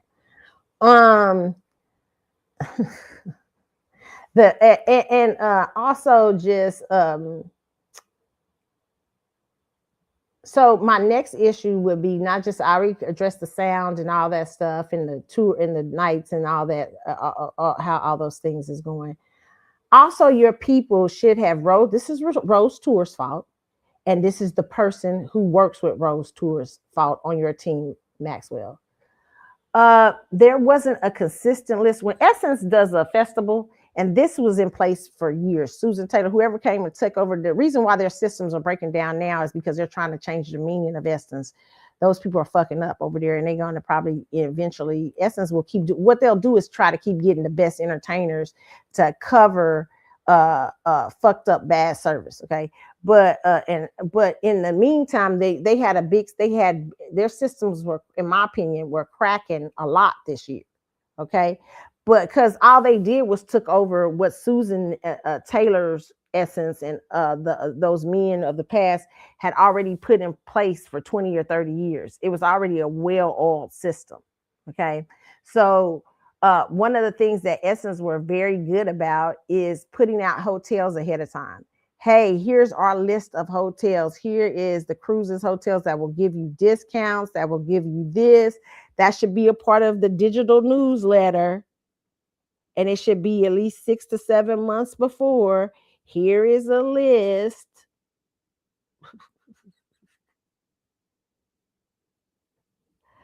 of here is a list of those hotels. Here's a list of airlines you can go on or whatever. Here's a list of this, blah, blah, blah. Rose Tours, that's their problem. And that's the person who connected to Rose Tours' problem. Eventually, I put it back at the person who connected to World's Tour. When you didn't see that list out, whoever's working for Maxwell, no, you can't just blame it on Rose Tours. When you didn't see the list of hotels out, when you don't have no newsletter and stuff, you got to look at your fucking self. Okay. Hey, we didn't do a good job. Yeah, Rose Tours could have told us how to do this better, but we didn't do a good job of making sure they had it out. And we didn't do a good job of creating a informational platform that makes sure our consumers understand, who are buying this cruise, understand they can get hotels for this or they can get hotels for that. You guys failed in communication in that area. Next thing. So yeah, work on your operational systems. As I said, Norwegian was great to me. Their service was wonderful, over the top. And the food was over the top too. It was a lot of great conveniences and stuff like that. I loved it. Okay. The artists were, I loved every last artist. The artists were really excellent. But I also believe this. One thing I used to always hear about the Tom Joyner Cruise, people always used to be so tripped out because artists the Tom Joyner Cruise was not just a place for what I used to hear back in the day. This is early Tom Joyner Cruise. It wasn't a place that consumers just wanted to go and stay. Artists wanted to come and stay on the boat. They were like, oh my, because it was such a fun time. People used to be like, oh, well, stays on the boat, stays on the boat. They used to, I mean, people loved it. They would just rave about Tom early. I'm not talking about new Tom Joyner Cruise. I'm talking about early Tom Joyner Cruise. Tom Joyner Cruise, let me tell you, Tom was a master at the cruise and even his skycap shows. I mean, brilliant. I mean, let me tell you about the skycap shows that I really loved about Tom, that Tom used to do. Early skycap shows, and he would make sure that he always had his skycap shows. Like, for instance, some part of his crew would always be at the skycap. Whether it was, he used to divide his crew up early back in the day. With Tuesday, Wednesday would be two. I forget the two women. Sometimes they show up at the skycap with the full crew. Or you'd have the whole crew at Essence Fest. Like Tavis would be there, everybody would be there. And what was brilliant about he would do with these skycap shows is Tom would be on stage. Yes, he would introduce the artist. Tom was very much a part of it, okay? And he would, he was always mindful of the people.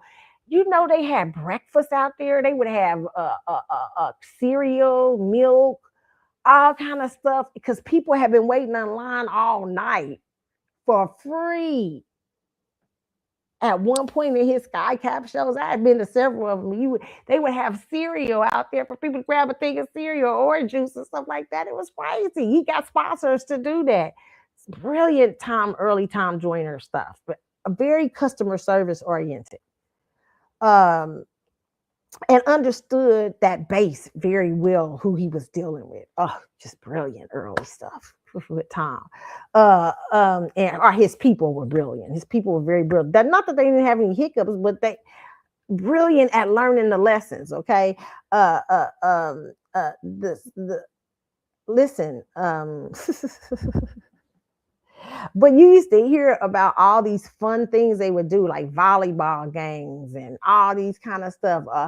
Black versus the light skier, dark skier versus the light skier, tug of war and stuff like that. You would hear such a fun and like things he would do on his cruises and all these stuff. His people was on it because they understand they wasn't just selling Tom Joyner radio show. But these outside things also sold the brand. That's why he was number one for so long.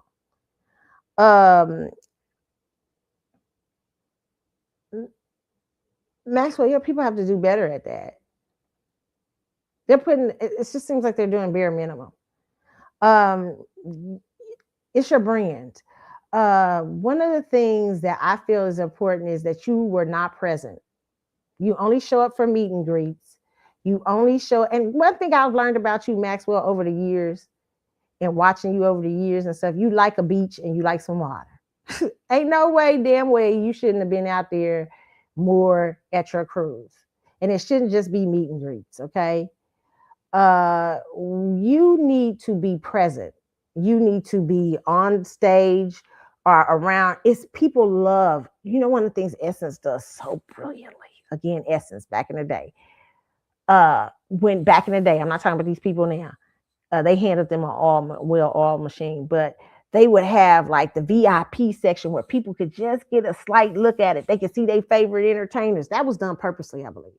You could look over and see entertainers enjoying the show and blah blah blah. And let me just say this. The person who was most consistent, shout out to Kelly Price, because she redeemed herself to me from the divas, okay? Listen, Kelly Price was out there every night cheering on artists. This wasn't even her cruise. Kelly Price, when Tweet Parent Mama had died just recently on this cruise. I mean, she died while Tweet was on this cruise. Kelly Price got on stage and prayed for her and her family. Maxwell, even if you couldn't pray, you should have been out there because this is your cruise. Or somebody should have been, I don't know, one of you people, something, okay? it just seemed like you were detached from your cruise. You were very detached. You're not doing a good job of you're detached from it during the whole year. You don't really, you just send out advertisements about it, but you don't talk about it personally. You don't do a live. I used to see you back in the day even do a live for your album. You don't come out and talk about the things. This is your brand. You don't come out and say, hey, y'all, I just want to let y'all know what's up with the cruise. I'm excited. We're doing this. As a matter of fact, Maxwell, your people are so inept, in my personal opinion, that they let you erase your whole Instagram a week before the cruise and not say nothing when you still had tickets to sell to that cruise. Ridiculousness of it all. Like, you didn't have no interviews, no lives with Kelly Price and other people. You just seem disinterested in your own cruise. This is the attitude you're giving off. Just because you come on stage during the two performances and say, everybody, thank y'all for being here. Oh my God, I can't believe it. People are going to start realizing that's some bullshit. It's action. It is the action that you put behind this cruise that's going to make you seem like you're involved in it, not you coming out doing your fucking. That only goes for the girlies who's got a crush on you and want you to and want to be do anything to be with you, be Miss Rivera, whatever the fuck, or some male groupies that like you or something like that. It does not bode over well for people who are there to because they love Maxwell. They're genuinely interested in Maxwell and genuinely interested in how Maxwell sees artists. And the people have brought tickets to this cruise because they like you. It's not just the artist. Yes, you have to have a good lineup. It's not just the artist, but that cruise is because of your brand, who you are. And if you're going to be detached from it and act like you don't give a fuck about it, so is everybody else.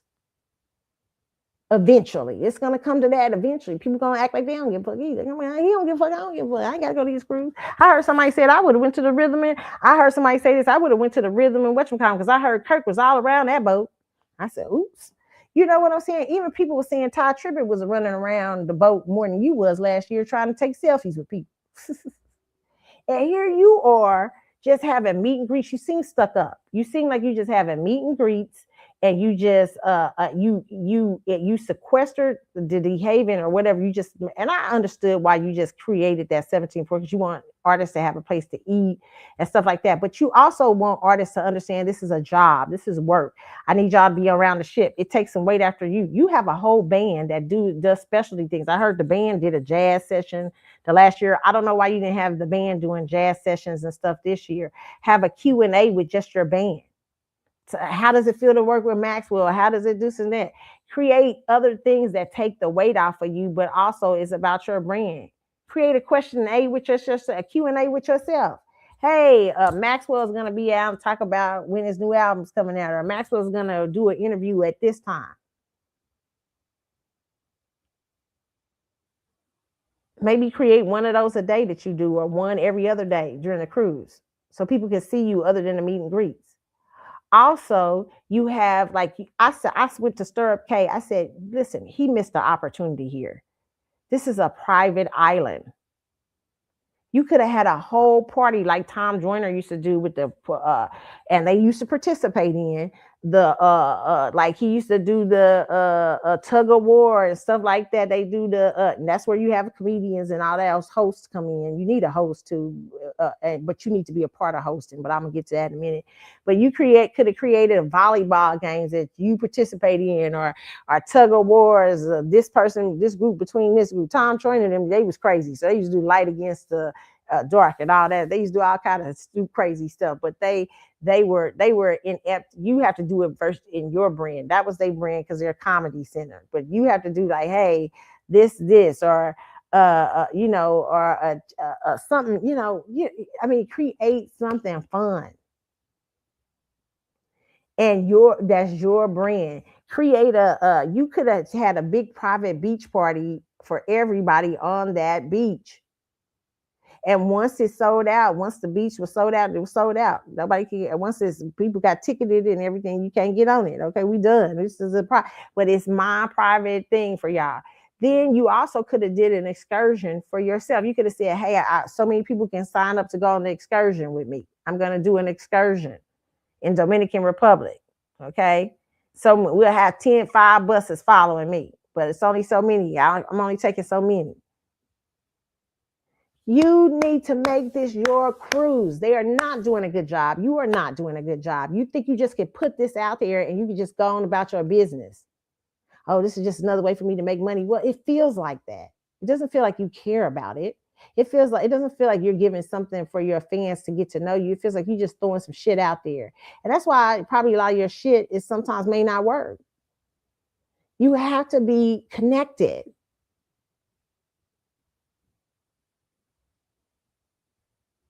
And it just can't be through you 2 concert shows. If you're not good at the business of talking to people, if you're not good at the business of coming out and telling us why you brought this, you know what I would have loved? If you, first of all, you needed a comedian to go through those, or somebody, a host that could help you through those shows. But would have been really need a comedian and a DJ. But what we really need is that comedian introduce you up on stage every time and say, hey, tonight we getting ready to have the Isley Brothers. We're going to bring Max up to introduce this group. And, you know, you come up and say, this is why I invite the Isley Brothers, y'all. I love that. Not during your concert set. No, you come up. This is your cruise. You're the host. You're really the host. Even if the host introduced you to come up, man, Max, what is it about the Isley Brothers, man, tonight that you invited them? I'm influenced by the Isley Brothers. The Isley Brothers has been this to me, and they meant this to me, and what they meant to Black American music, blah, blah, blah, blah, blah, or whatever you say, just whatever, if you say it's from the top of the heart, and then you introduce, hey, you guys, my pleasure to introduce to you tonight one of the greatest bands of all time, whatever, the Isley Brothers. If you know what the energy would have been like in the room if you done that? Instead, what you're seeming like, you too stuck up to even come out and introduce the artist that's on your tour. I'm just gonna throw their ass out there, okay? They just walk up on stage. The Isley Brothers deserve a fucking introduction, okay? And they deserve it from you because you've invited them to participate and help sell your brand. And I think all the artists do. I think any artist that's on the main stage, you should have been there to introduce them, including Moonchild. Hey, let me talk about this group, because what you're doing is you're helping their brand. You're helping them help you.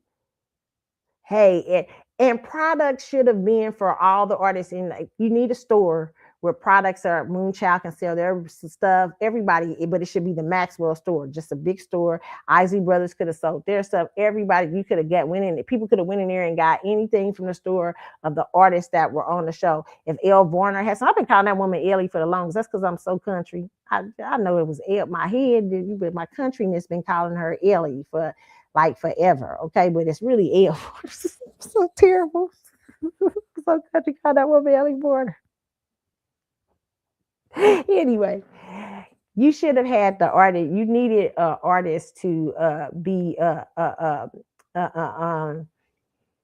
you needed their materials and stuff to be more present so that people could get more introduced to them and they could go buy something from them right away so they could have a memory. It helps them sell.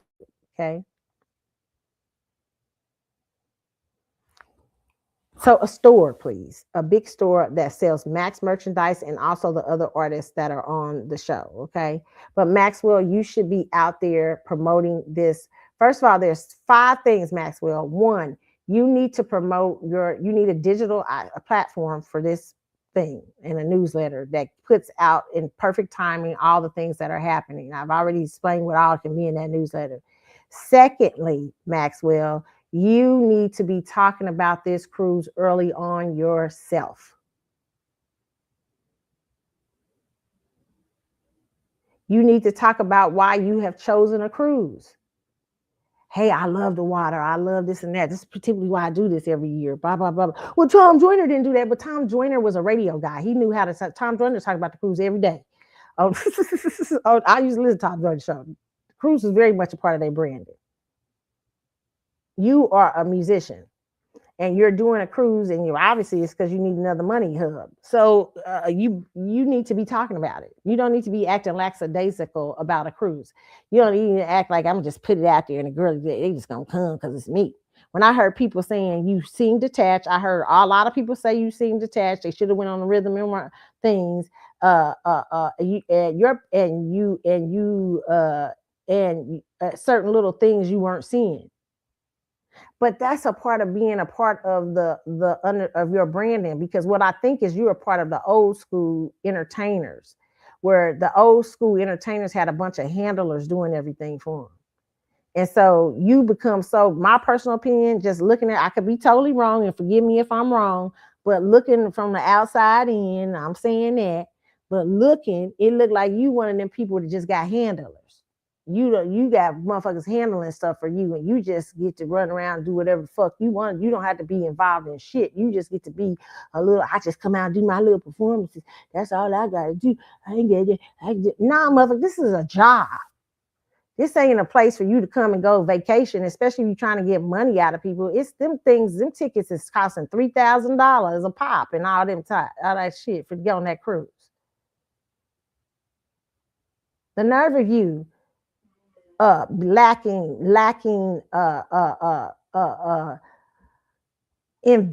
investment in this. I saw people up in there in wheelchairs rolling from place to place. The nerve of you to not be inconvenienced. It was people in wheelchairs come to celebrate and party with you, and I know they was inconvenienced. So the nerve of you and your team being snooty, stuck up, and inconvenienced. The nerve of you seeming, that's what the action you're giving. I know you get out on stage and say, oh God, I can't believe it. It's an act, as far as I'm concerned. It's a fucking act that you have learned how to do. And you think that looks like gratefulness, but it's action, motherfucker. It is action. It means getting involved, giving, hey, I do care about this cruise. I do need to talk about it more. Maybe I do need to be, hey, maybe I do need to do a little sit Q&A, even if I bring in another person to help me interview with artists when they coming on my cruise, or have a person do it for me and I do it with them from time to time or something like that. But I do need to look like I'm invested in my own cruise, because people come to party with me. They could go anywhere else. They starting to do all kind of cruises with R&B. Disco cruises, gospel cruises, got R&B, everybody. It's a lot of people motherfuckers to go hang out with besides you. They choose to come hang with you. And the nerve of you to act like it's an inconvenience for you to be involved in your cruise. It's nasty work, really. The nerve of you to not introduce those entertainers. One entertainer up there, her mama done died. And she came out there and performed. One entertainer going up there, coming up every night. It ain't even her cruise. Kelly Price was out there every motherfucking night cheering people on. And like I said, it's really smart what Essence, sidebar, let me say this again. Essence used to do this thing where they have VIP. They still do it, where you can see people, like artists looking at other artists and enjoying. It brings more energy to the crowd. The crowd is excited. They feel like they're a part. Use your entertainment, that fame, for that. Now you're using it to sell the cruise. So move that energy over and say, hey, yeah, make a VIP where people can see it, and they can see L looking at the show. They can see Kim backstage if he want, looking at a show, if he's on the cruise or if he's there yet, or they can see Ron, or they can see me. They know I'm out there every night, even if I'm out there for 5 minutes, just, if somebody just looking like I'm grooving and I go backstage afterwards, just look like you're there. Your monkey ass just goes and disappears. Essence does a wonderful job at that. They make sure people can see entertainers within eyeshot. Like, they see them grooving to other entertainers. Kelly Price was out there almost every night. This wasn't her show. What the fuck you doing? What the fuck you doing? What the fuck you doing? You only had me and greet one night. What are you doing? What you doing that you so busy that you are inconvenienced? Even if you watching the cruise from somewhere distant, what the fuck you doing where you can't be inconvenienced? Your fans can't see you enjoying the artist. These are the motherfuckers you invited to come in and you to see you saying it's good. Why you ain't out there enjoying them with your band of people? You are creating an atmosphere like you like a Snoop. I know you be up there in the Soho and stuff, but motherfucker, this ain't the Soho. Get a grip. And a lot of these people are down home people with Southern backgrounds and all kind of stuff. Black American people will drop you if you get too stuck up. I'm just trying to tell you. I'm trying to help you. I'm your friend. You think I'm an enemy? No, I'm your friend. If the enemy is the motherfuckers telling you, oh, it's okay, you don't need all that, they're the enemies. Okay. You need to be, because it's somebody watching that cruise right now saying, I can do it better. So how dare you not be inconvenienced? And you think that you think you slick. This is my personal opinion. You think you slick because you come out there during those 2 performances and you're like, oh, thank you, everybody. Oh, yeah, no, that's bullshit. You're not interested in this cruise at all. You barely talk about it. You barely say anything about it. You barely, and it partly is the reason you've been able to get away with that is a cult following who just really likes you and will follow you anyway. And then you got girlies that like, trying, what I'm saying? It's a Cinderella ball partly. Okay. So you gotta, so you have to be very much involved. This y'all want my review. I'm giving y'all my honest review. You have to be involved in your cruise. If you're not going to be fucking involved, then you know what I'm saying? Don't give it. If you got so much nervousness because somebody was trying to tell me, see, Max, you don't understand. Max got he be having anxiety. I said, well, his ass get out there and sing pretty good.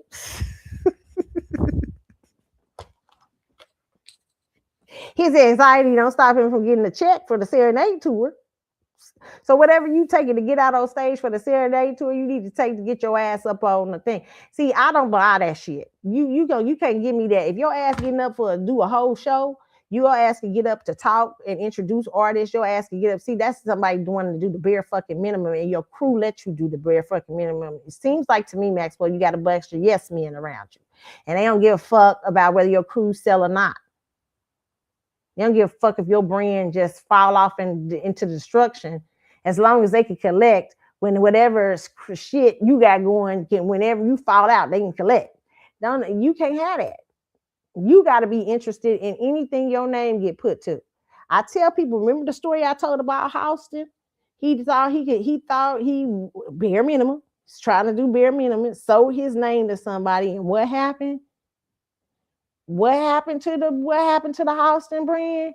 They ate that shit up. The Houston brand now, you can see the Houston, they start selling cookie pies and cakes and everything on that. I'm being extreme, but they was putting the Houston brand to anything. It was an exclusive high-end brand. But once he sold his name and he didn't have any care for his inheritance. I'm about to preach up in here. That man gave away his inheritance for a little bit of nothing. His name, he had worked very hard. All the shit you got to go through in the music industry, all the shit you got to work hard before and eat. You got to, some nights you ain't got no food and everything to try to make it in the music industry or the entertainment industry. You gonna let motherfuckers come along and sell your brand out for a little bit of nothing? Fuck that. I work too fucking hard. If you think I ain't gonna be involved in my branding, fuck you. I would tell anybody that. I don't care if you're my friend or not. If you come in here and you ain't recognizing how hard the fuck I done worked to get this brand, is I don't know what the fuck you done did. Some people done did a lot of wild shit. I'm not saying that's what he done did, but some people done did whatever you done did. To let somebody take that for granted. That's what Houston did. He, at some point, he didn't realize that his name, he worked hard for that shit. And then he looks around, and yes, he had made a bunch of money, but his name and his brand was being cheapened to the point he lost his whole empire by selling out for a little bit of nothing. Because you hungry. That's what, there's a great story in the Bible. I forget the story about the Israel, Isaac and I think it's Isaac. Is it Isaac and his brother Eli? I forget the brother's name. And the brother comes in, and Isaac is real. I think it's Isaac. I can't remember. I could have it all wrong backwards, but it's a brother in the Bible, I think, that represents Israel. He's hungry and everything, and the brother had an inheritance from Abraham. He was the oldest, and he was supposed to get the big inheritance. And Isaac, I think Isaac or Jacob, I can't remember, tricks him, who represents Israel, out of his inheritance. He comes in, he's real hungry, and I can't remember exactly what he was, but let's just say this. Isaac cooks up a nice steak, and he's hungry. He comes in like, man, give me some of that food. He said, wait a minute. If you want some of this food, first, you have to give up your inheritance. And he's so hungry, instead of saying, Negro, please, I'm going to go fix my own self some food. Forget all that. I can wait another 20 minutes. I ain't giving up my inheritance. But that food's so hungry, he takes that food and gives up his inheritance for a piece of steak. And then when it came time to collect, he's like, you gave up your inheritance. And then he was mad, because he gave up his inheritance, the thing he had worked so hard for a little bit of nothing. Don't give up your brand and what you done work for a little bit of nothing. Don't just put your name on shit. End up like Houston out in these streets, where your name is on cookie cutters and you was doing high-end clothing. Your name was once in the big dogs. Now it's down there in TJ Maxx. I appreciate a name brand being in TJ Maxx. I go up in there. But your name brand now at Marshalls, because you didn't protect your branding. Yeah, you might have got a lot of money, but shit, you done lost the control of your brand and control of your name. What's important to you? And this is what we all can learn from this. I'm not just giving a Maxwell review here. I'm giving some word for myself and y'all. I'll be preaching to myself too, okay? Word, okay? It is important to protect your brand. Anything that you put your name to requires you to be involved and requires work. Entertainers, this is your problem. You leave it all up to everyone else. You got to come in on the important. Yes, you build a brand, but when you at the end of when they get everything together for the cruise, when you done hired all these people to work out your stuff. When they get all together for the cruise, and you need to come in there and sit like Donald Trump do, sit down and see, because Donald Trump was able to tell if motherfuckers was fucking up his brand or not. He's like, okay, let's see, you know what? During The Apprentice, what do you have for me? If something don't sound right, now, did you get that right last year? That because I recall in a meeting that we had this same problem, because you should be the overseer of your brand. Listen, kings. Oh God, my goodness, I'm preaching today. I'm preaching to myself. Kings and queens are Queen Elizabeth has many people out there. I mean, when she was queen, who's the most efficient queen in my opinion. Queen Elizabeth, and those, while she had a long rulership, yes, she had people taking care of the little stuff, but she was a great overseer. Everybody come in and report to her what they've been doing. And if your shit wasn't right, eventually that's how Elizabeth couldn't have stayed in power for 40, 50 years if she wasn't. That's a Taurus right there. I know she was overseeing her ass off. When Tauruses are in they, you know what I'm saying, they mindset, they are great overseers, because they don't want to be, because Tauruses they love comfort. They don't want to be inconvenienced. They don't want nobody making poor and all that. Unless they're a dark Taurus, right? They tend to do everything to work for that, so they can be in the most comfortable, luxurious situation when they're efficient. Okay, so they want food and every drink and everything like that. So they want to make sure they keep that energy going, right? So she was a great ruler in that. She was a great overseer, and she had great overseers over overseers because this was her family legacy. Her father wasn't good at that. It killed her father. But Elizabeth was a wonder at it.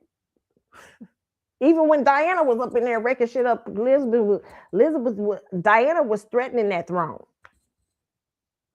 That was the roughest point Elizabeth's roughest point didn't come from an enemy. It came from an insider in her family. Even if we like Diana more. But she wasn't going to let Diana fuck up 40 and 50 years of whatever was going on. So she handled whatever her and Charles was going through. She said, hey, go and get a divorce because you're about to fuck up my kingdom. Go and do it. Y'all going to end this. She was a great overseer of her kingdom. Whether you think she was a figurehead or not, which to me, no, she wasn't a figurehead because she had the power to abolish. It's the little shit, okay? You know what I'm saying? People can make you think they ain't overseers, right? You know, I used to do that to my crew all the time when I was a manager. I used to always make sure nobody thought of me as a manager, but I was a manager, and I was a good one. But I tricked them into thinking I wasn't. It's at certain times, and sometimes that wasn't good for me, but most of the time it was. But what I made the people think is that I wasn't. I was one of them. I see you. I understand, and I did understand them. I really did tend to pull myself down because that's the way you kept great employees, was to understand their perspective. I helped my boss keep great employees. I help people keep because I needed and help me stay comfortable in my position and help them do great jobs. Because I'd be like, listen here, you know what I'm saying? Yeah, I understand shit. That shit, maybe I do need to look at that.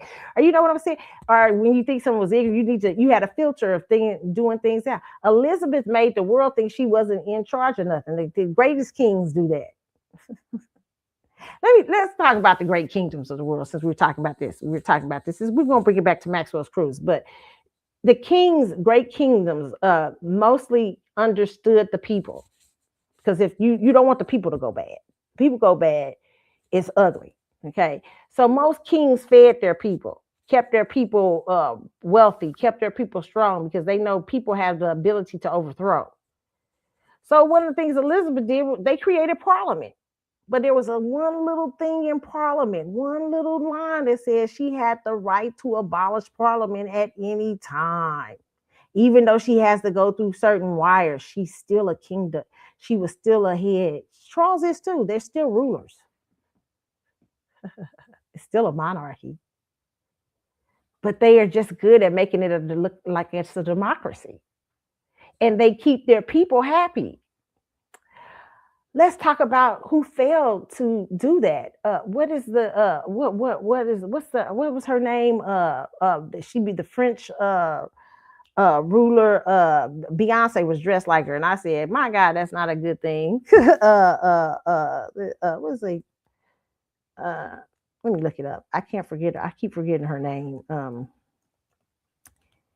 I just had it in my head and it just jumped out.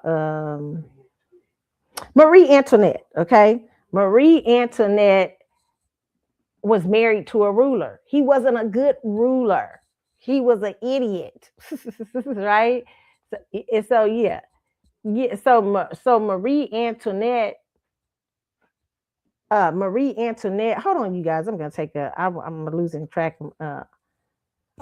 Yeah, Marie Antoinette was a good ruler, but she married an idiot. Okay, and they didn't understand. Marie wasn't versed. He married somebody who wasn't versed in charm and understand. That's why it's important who you marry.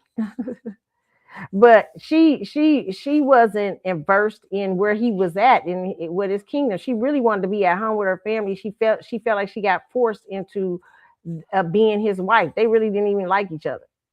Okay, they weren't even really friends. She learned to protect him in later years, but really, the marriage was really a front. You know what I'm saying? A little bit. Did they have children? I think they had children or something like that. Yeah, they did.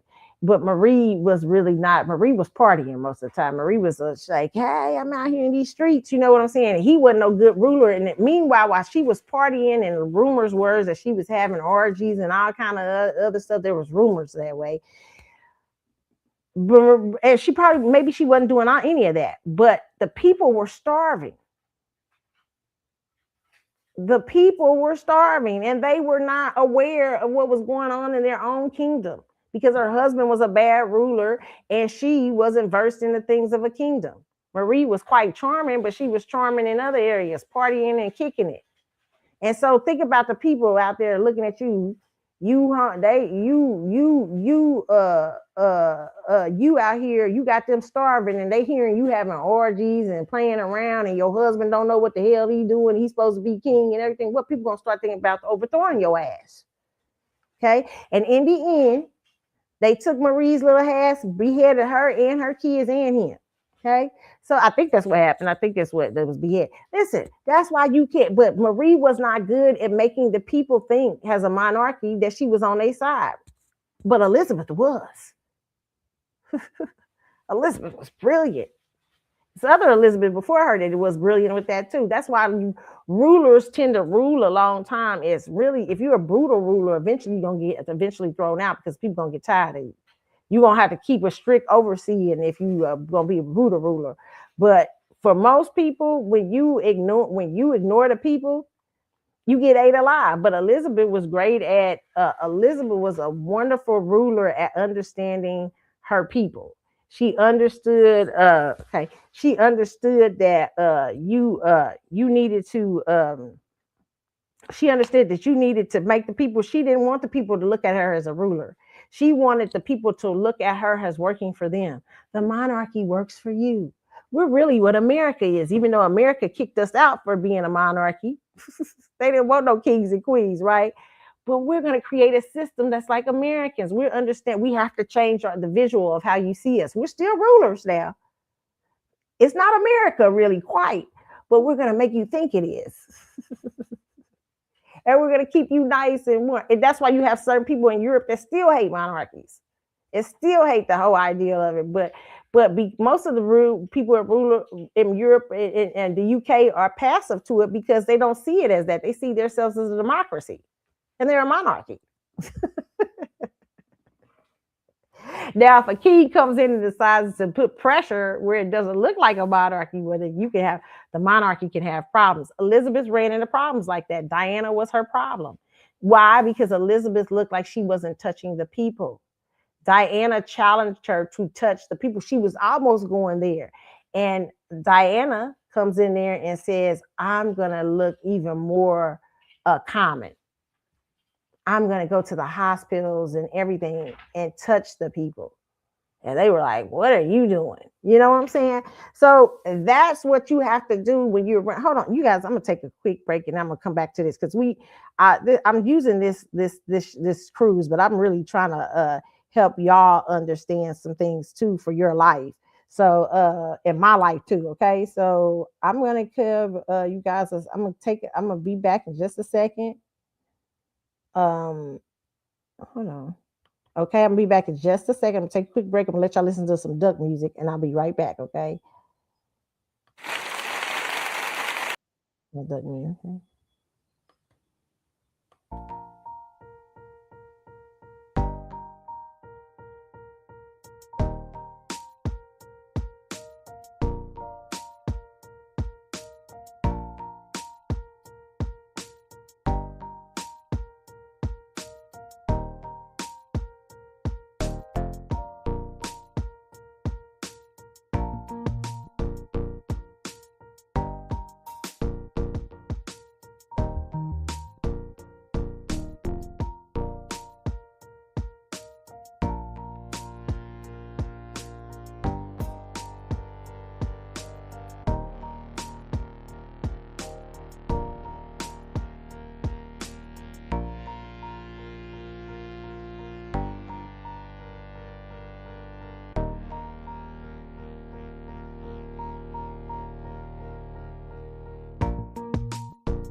Okay, you guys, hold on. Oh, I didn't turn the music down. Hold on. Okay, guys, I'm back. Okay, I thought I was gonna be able to do other stuff today to give y'all some other stories, but I'm gonna do another show probably later on this weekend after I catch up on my homework. I'm gonna do another show and we'll talk about some of the pop culture events and stuff that's going on that we missed during the week. But let me just say this: great rulers are able always to understand their people, consumers, even presidents. What is Donald Trump? Why is Donald Trump popular? The Democrats and the news media are really the minority that are just really loud, right? But it's Donald Trump is tapped into something in the American people that they like. So even if he's not doing some things all the way right, he's got a brand that is touching the people. He's saying, "Hey, I care about you as a citizen base, and I want you to be first." And who else ever else is not doing that, it's not a good thing, right? You know what I'm saying? So all I'll say is this: rulerships eventually fail. Over strict ones always fail. Or ones that don't pay attention to the people always fail. When you are over a kingdom, you have to you have to have good systems in place and good people that you oversee, and then you have to be able to bring those people back to you and be able to inform you in the most efficient way about what's going on. No, you don't hear it when everybody else is hearing it, because you got the CEO of AT&T.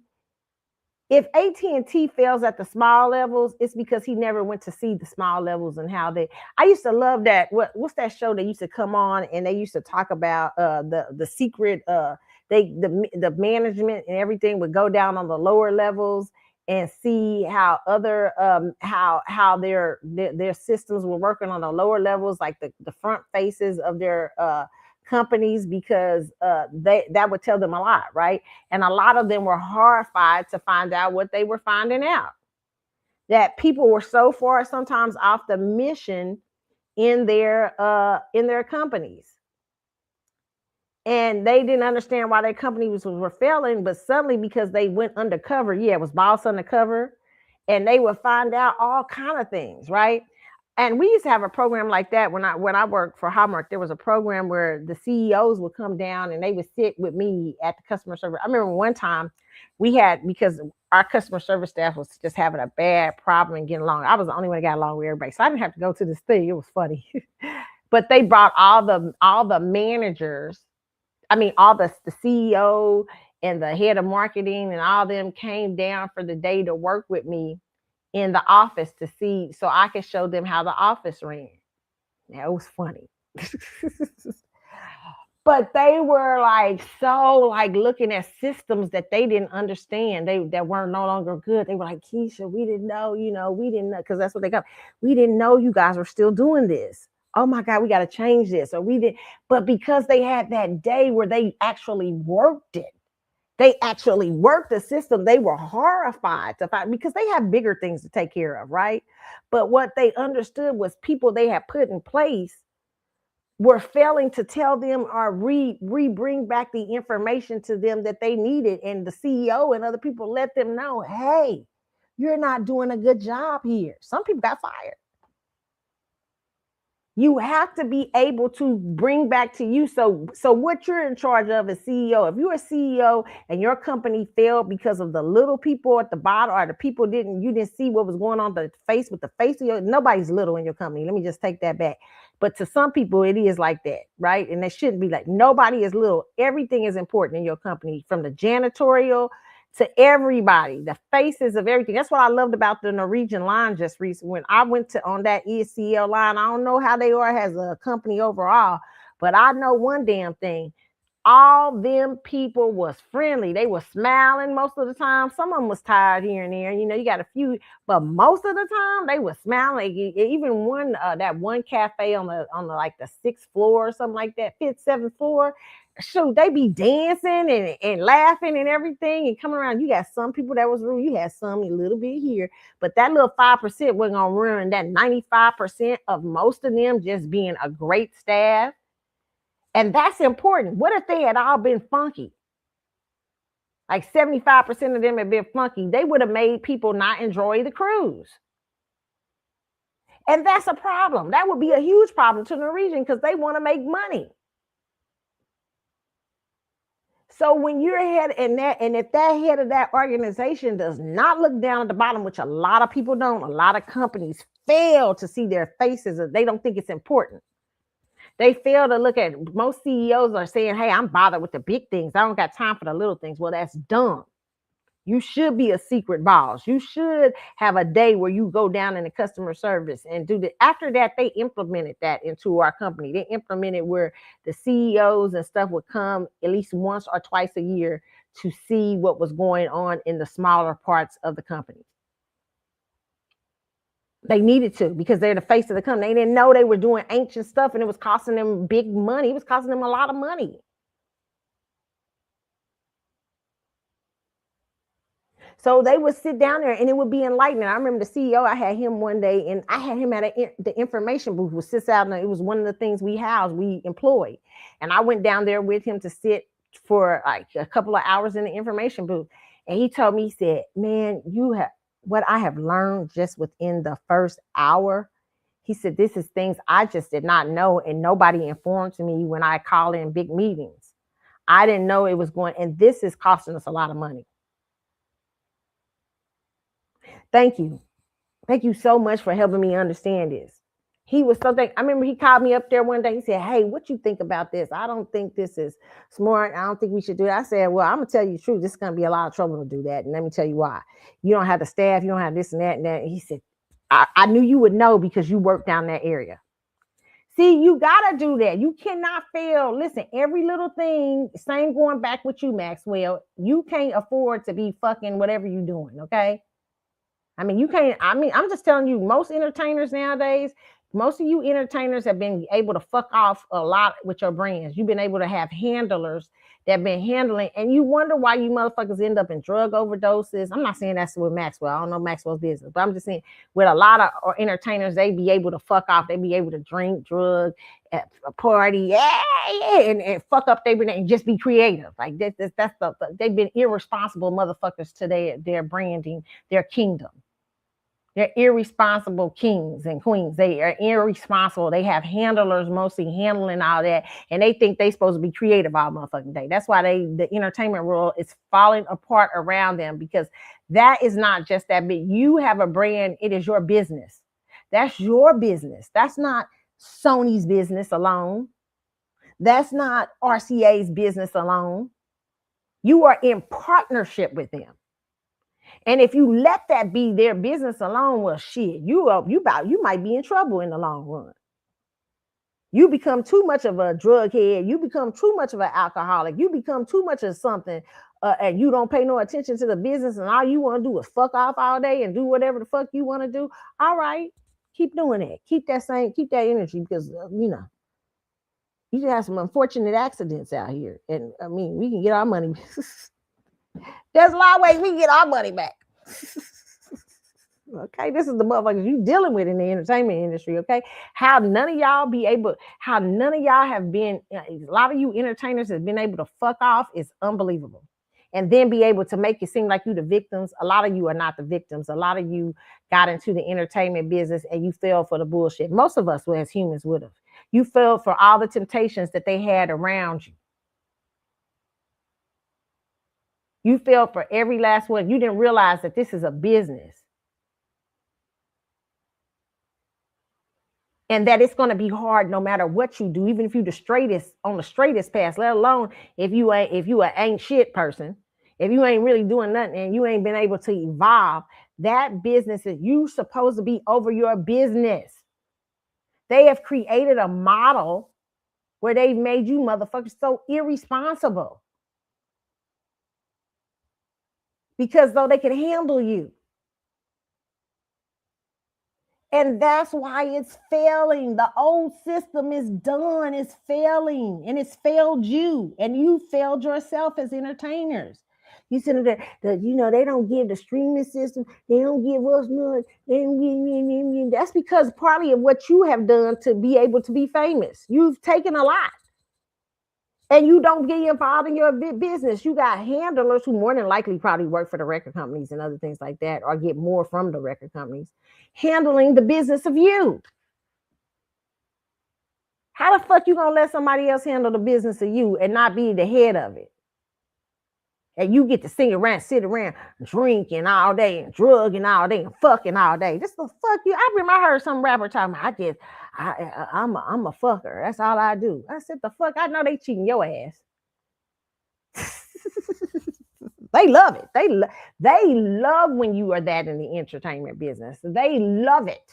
The handlers love when you are that, because it's easier to knock you out. You think that you cannot be over your business? You think you could just let your manager, I'll leave my manager to all that. I'm sleep all day because I've been partying all night. What is going on? This is why that's why y'all getting cheated. And it's not because y'all been helpless. Oh, the record industry has cheated us. No, a lot of y'all have fallen for the temptations of the record industry. They set up temptations for you, and a lot of you guys were not working. You fell for all the temptation: women, partying, hoes, men, everything, and it would have been any of us, because that's how that industry. But the big thing is you failed to understand that you need to be part of your business. You have to be you're the head of that business. You're the CEO. You're the CEO of your business. You are. Nobody else. In the end, it's all about you. You make the final decisions, not your manager. So, and you get to, your manager, yes, while you sleeping all day, maybe you had a big concert the night before or something, you need to get some rest. Yes, they're supposed to do that. But in the end, you need to be, hey, I need all y'all in the room. I need to know what's going on. You need to be holding. You need to be the last person making decisions for you. They don't need to be coming in there. I'm not saying this. And please don't put this to Maxwell. I'm just using what I see happens to artists in the business.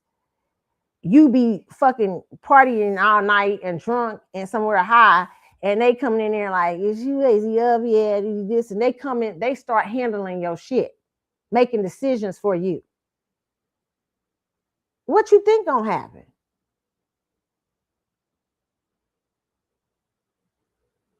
Don't let this be you. This is what happened to most entertainers. And so this is what I'm saying, Maxwell. And I'm not saying this is Maxwell. I'm just saying that it's giving me energy, strange energy, like you getting handled. Like these motherfuckers, like you ain't got nothing to do with your business. Like these motherfuckers just coming in and say, well, this is what you're going to do. Wake up today. This is what you're going to do. Yeah, there's people that your assistants that give you your list and stuff like that. But in the end, it's your business.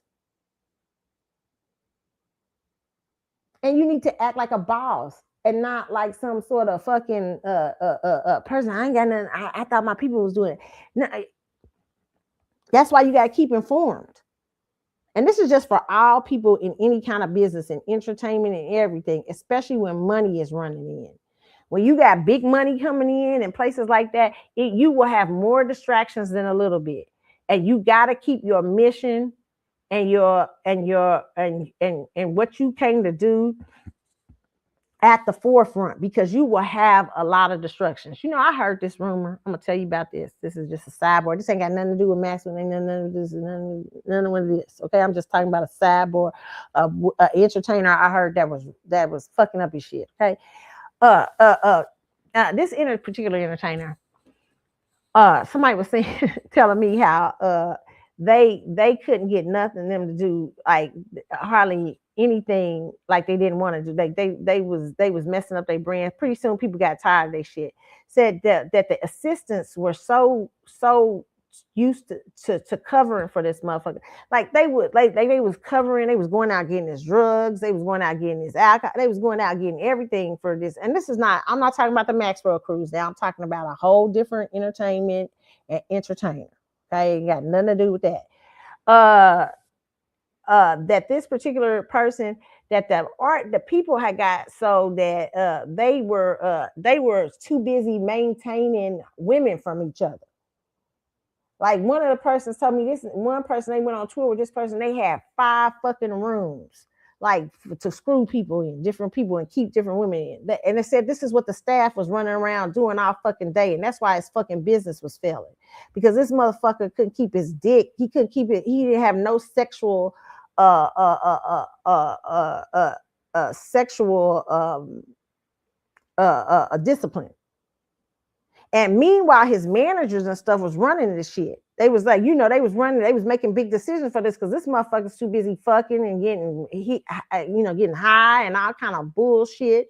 And and he had a whole disargumentative flow that they was telling me about this entertainer. They say, girl, this motherfucker, they ain't got time to get his shit right because, and I imagine that probably is something that was happening to Diddy too.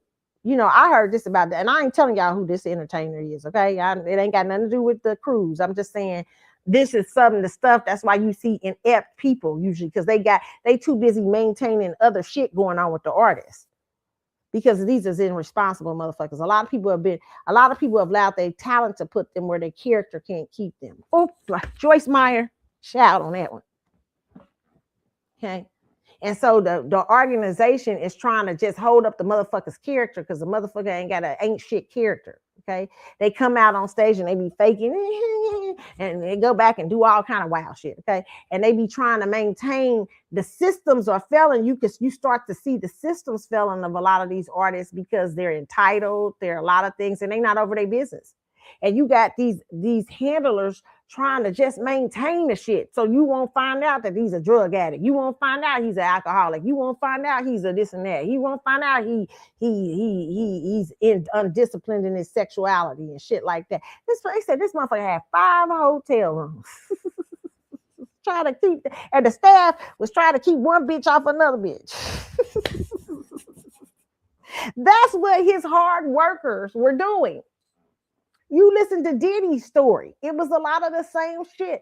He had a lot of people on staff trying to maintain and hide his shit. He had money, and then he would try to make them do drugs.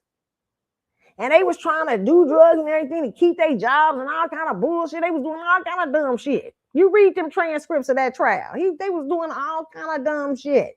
And the reason it made me realize why Bad Boy did not last long. It made me realize why Sean John did not last long. Even though they started out real powerful and I said, because these motherfuckers was just trying to maintain the hidden energy of what was going on with Diddy as far as drugging and alcoholism and all kind of bullshit, allegedly.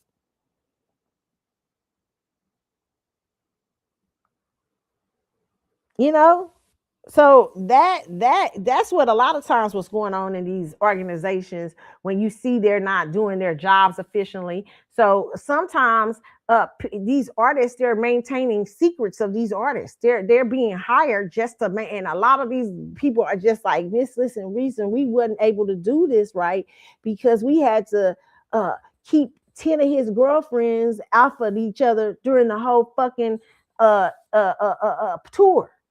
And so we wasn't able to do our jobs efficiently. We up here doing other shit. We running out getting pink cocaine for motherfuckers when we supposed to be doing our job. And the big boys at the top is loving it because they like this motherfucker about to mess up his investment. We might have to kill his ass off and get we really get a payoff then. Allegedly. Or we just use this motherfucker up as fast as we can, use him as much as we can, and then we throw his ass in jail or something. I mean, look at R. Kelly, not runner of his business, a brilliant. You know why R. Kelly's in jail right now? It ain't really, no offense. It's a lot of old men out here that been fucking around with young women in that entertainment industry. Okay, I'm not saying that's good. It's terrible, but I'm just saying, you know why he in jail right now? Because he wasn't CEO of his business. He let other motherfuckers. He was irresponsible. He got millions of dollars and still, you are irresponsible motherfucker. Allegedly. I'm gonna put on all this, but you are irresponsible motherfucker if you get millions and millions of dollars, and your ass still can't read and count, allegedly, and you don't do nothing about it. You a lazy motherfucker. Yes, you're gonna get taken. Yes, you're gonna get taken in. You can't even read your own fucking contract. Now you can write music and shit, but you can't read your own contract. That's a motherfucker. But you in the business of show business? Yeah, you gonna get taken. You gonna get took. And it's gonna be your fault. Because you didn't grow up. And then you fell for every temptation they had. All you gotta do is bring allegedly bring a young girl in the room. His ass is gone. He don't know what the fuck. He can't control his dick. We gonna eventually have him all the way around. And he don't know how to read. And he don't know how to write. Ah, we gonna be running all his shit. And the people that's trying to maintain and do little things for probably Robert couldn't do them because they was trying to maintain the fucking secrets. So let me just let y'all know of this. This is something I discovered in the last couple of months. A lot of these entertainers are not innocent. They come, we've been taking advantage of. No, a lot of them take advantage of the temptations of the business. Their characters ain't shit. They get into business and they take advantage of those temptations and all kind of things, and then they find themselves cheated. They find themselves down on their luck. They find themselves in jail because they didn't do the business of show business. They fell for the temptations. And it could be any of us. I'm not knocking them and everything. I'm just saying that it's their fault a lot of times. But because you so crazy about the artists and you not seeing motherfuckers for what they are, you be like, no, they cheated him. No. Motherfucker cheated himself if you get a contract and if you get a full fucking $1 million and don't know how nobody to teach you how to read and write. You don't find some way to control your dick after a little bit of it being in that industry. What the fuck? Or control your coochie cat. Women too. Control your mindset. Understand this is a business. And I have to be the CEO of my product. I can't afford to be laying around partying and kicking in and doing whatever the fuck I want to be. All right, sometimes it's just loving the lifestyle. You know, I just want to be I just want to be lackadaisical. Sometimes ain't nobody on drugs or alcohol or nothing. Sometimes motherfuckers is just lazy. they like all the perks of the entertainment industry. I don't want to do that. Y'all do that. I don't give yeah, it's your shit. You know what I'm saying? I don't care what they do, just as long as I get the check. You know what I'm saying? I'm just, I'm on the beach all day, with my women and my song and my men. I'm just hanging out all day with my men. I don't want to do nothing else. I'm just hanging out with my kids all day. You know what I'm saying? They don't have no balance. Okay, no balance. So somewhere, I will just say this, and this is not to hurt nobody or nothing. Somewhere in Maxwell's organization, I bet there's some sort of imbalance going on, okay? Because I see how these cruises, y'all been talking about these cruises and how certain things been coming out, and he's been able to cover up the funkiness of it because he's very charming, and he's had 2 of them sell out, and the third one they told me almost sold out. Okay, so allegedly I heard that. Okay, so he's been able to cover it up because y'all keep participating, even though y'all don't like it.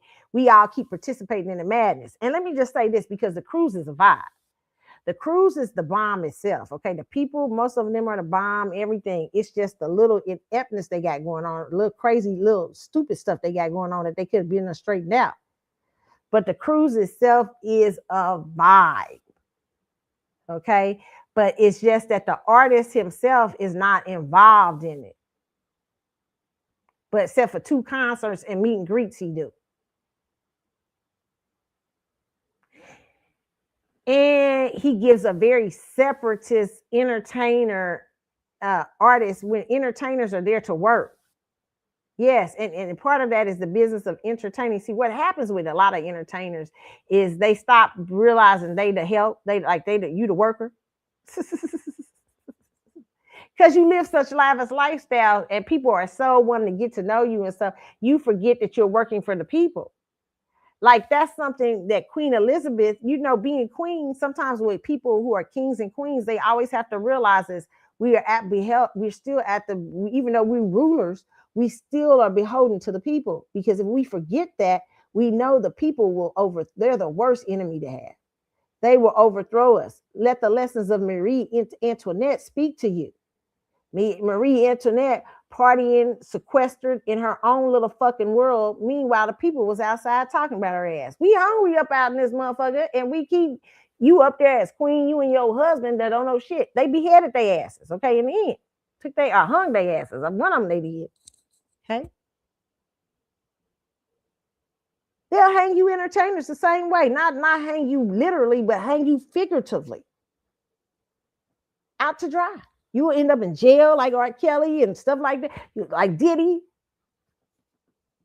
All this is for failing to function. Learn to function.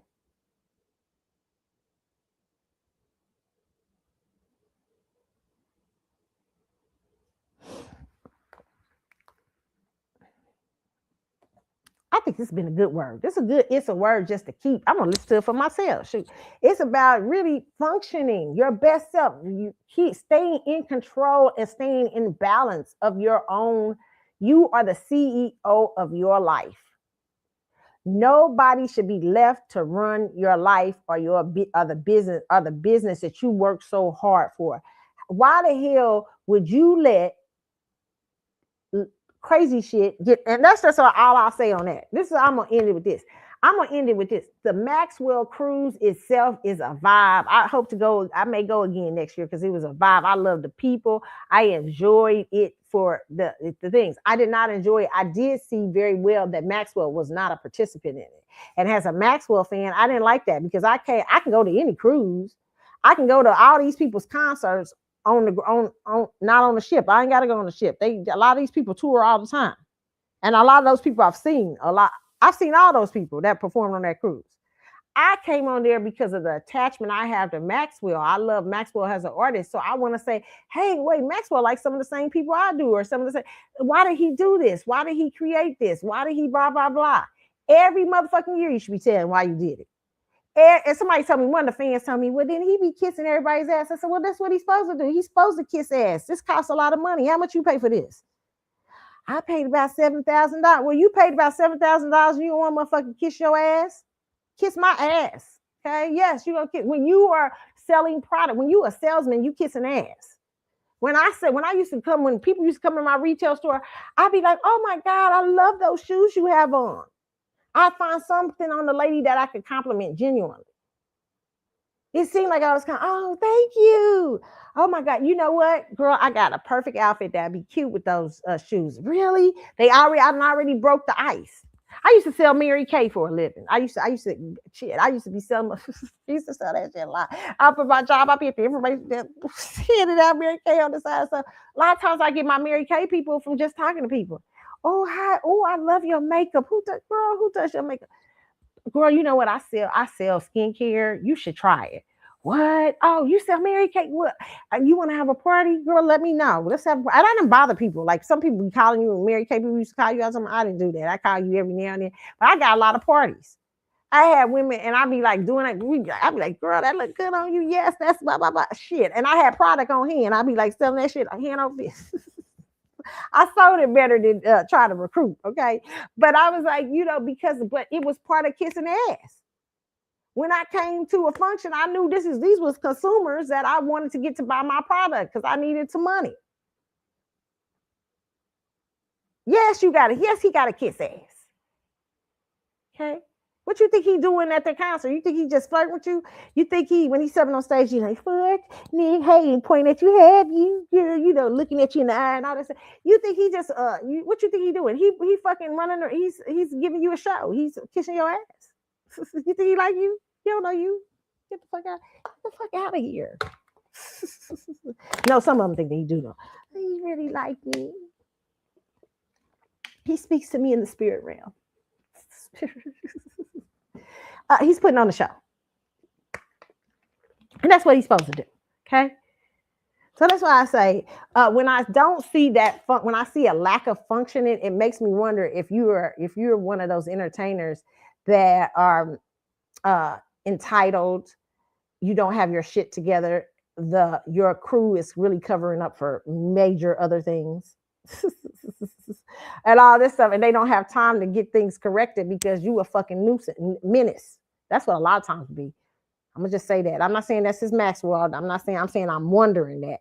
But a lot of time, what going on in those, so when you got shit like that happening, a lot of times the artist is a fucking menace. And they look nice on the side when they come out. They to see the public. Thank you. But they a fucking menace to they people, because they people is like in the morning got to come in here. Get the bitch out the bed. Make sure it's 5 bitches in bed with this motherfucker. Going in there and tell it's time to get up. You got a appointment at noon. Excuse me, girls, you gotta leave. Hey, wake up. Wake up. We got to get you some coffee. We got to get you straight and everything, because you got to go downstairs and you got to this and that. And you're like, where? Yeah, okay. Ring that such and such. You get sucked by dick woman. They dealing with shit like that. They dealing with motherfuckers like that. Okay? Those motherfuckers with 5 rooms and shit.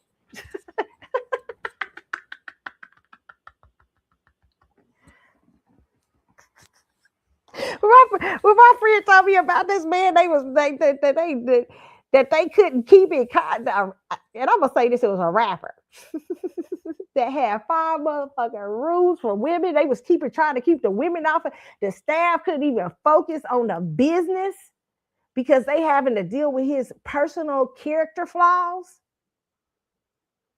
That he couldn't function his dick. That's crazy. That's some crazy shit. I ain't never seen no shit like that. But a lot of times, no, yes, I have. But a lot of times that's what's happening. I ain't saying that's what's happening, Maxwell. I ain't saying that because I don't know you. I don't know if that's what's happening. But I'm wondering if it's happening. Like if you got a staff that's been more fucking trying to fucking get your ass together. You just tapped out.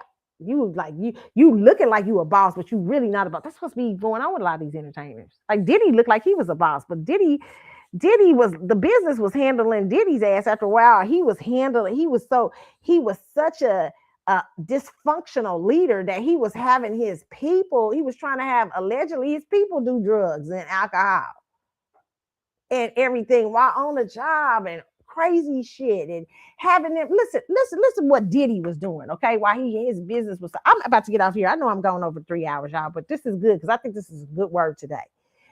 Diddy's people, you can break this show up. Y'all know I have a lot of my listeners break this show up, okay? Diddy was sitting here and Diddy was having his people, instead of doing his assistant, his motherfucking assistant had to keep off with freak offs.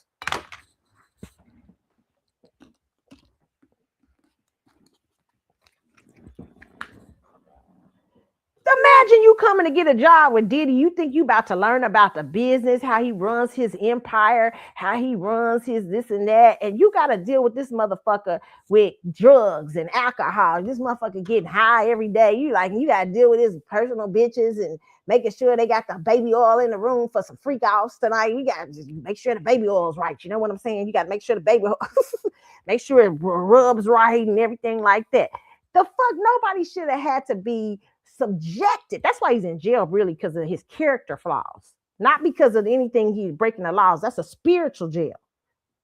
Diddy, I hope you know that. I hope you're getting yourself together, because it's really, you didn't do anything. You didn't break the law, except for beating up Cassie, and that wasn't what you was in court for. You didn't literally break the law, any laws, but you broke a spiritual law. That spiritual law got you in jail because you was spiritually dysfunctional in running your organization. You had your assistant exposed to your personal shit. You sitting up there having assistants coming there setting up freak-offs.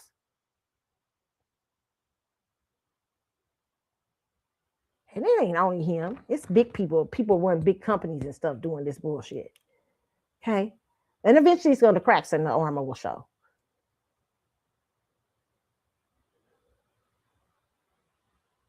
That's what happened to him. He literally had his people were covering that shit. Oh, let me come in. Oh, okay, the hotel. Hello. Yes, this is a hotel. Blah blah blah. We've got all over the walls.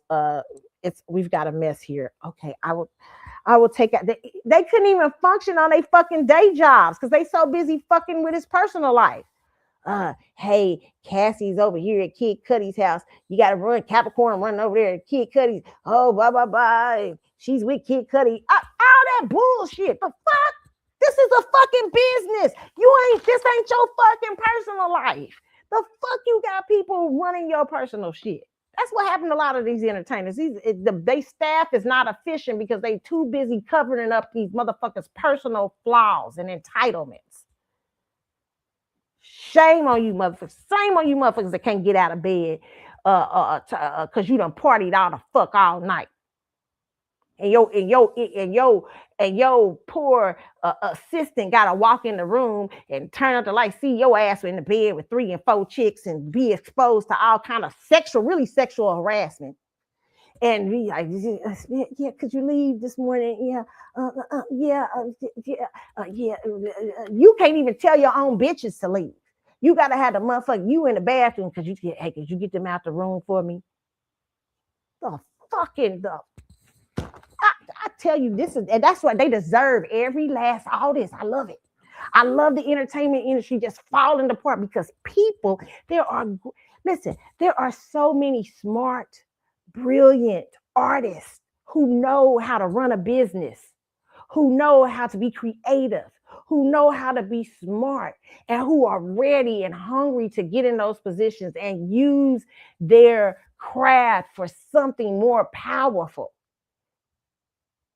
Let these motherfuckers fall. I'm for it. Not so offense. No offense. I ain't saying this is going on with Maxwell. That's not what I'm saying. I'm not saying that. I'm just saying I personally might look at, because I see some craziness going on, and I personally might think maybe they're too busy doing something else.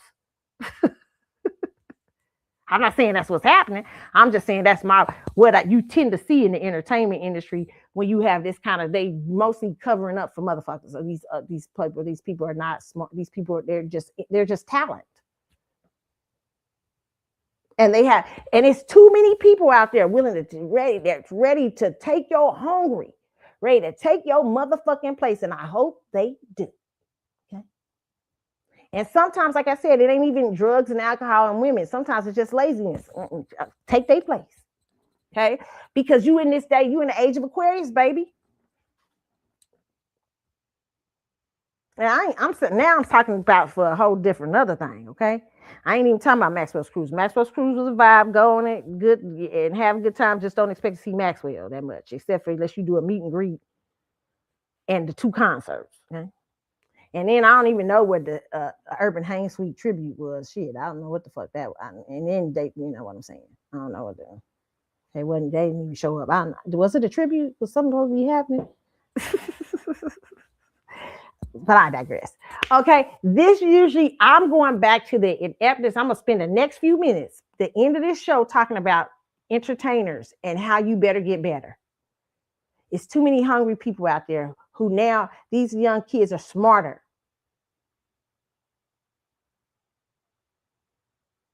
And they willing to do things that some of them are saying, you know what? And the entertainment business got a problem because they really don't want to deal with them. That's why the entertainment business keep trying to push motherfuckers. Y'all notice where y'all be on, like, I knew certain talk shows was going to fail because they was trying to push certain people down your throat that they can control. That's just my personal opinion. They have some sort of hold on them. And in the entertainment industry, don't want to deal with a new breed of entertainers that are coming up who are in control of their business, who are in control of who their minds see, because they're used to dealing with motherfuckers who are inept. They are used to dealing with motherfuckers who are entitled. They are used to dealing with motherfuckers who are just concerned more with creativity, drugs, alcohol, sex with women, and using all that shit and not doing nothing. They're not used to dealing with people who are not entitled, who want to use entertainment and their creativity as a gift to the world and want to use it to empower people. And they're not used to that shit. They used to motherfuckers that they can just run and who only interested in being famous and all the perks of fame and their character, and they ain't trying to straighten up their character or nothing. That has gotten a lot of entertainers in the graveyard right now. A lot of them is dead and gone because they didn't have no discipline. They weren't prepared for where their talent put them.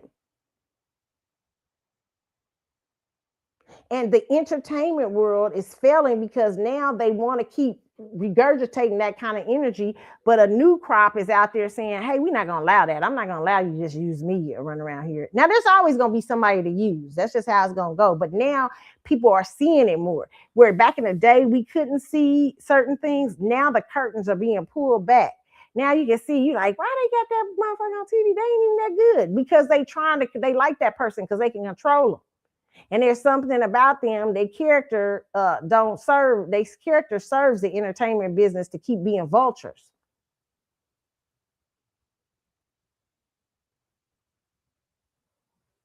Now I love it because in the children of Israel, I'll leave this. Children of Israel, the guy had to kill off all the people, the old people, and the older things. And he said because he said why you can't see the promised land, because you got an old mindset. You still trying to act like you what y'all was back in Egypt, man. We going into the promised land, and we can't have you with no Israel Egyptian mentality going into the promised land. You trying to act like a slave, and it's time to go over into the promised land.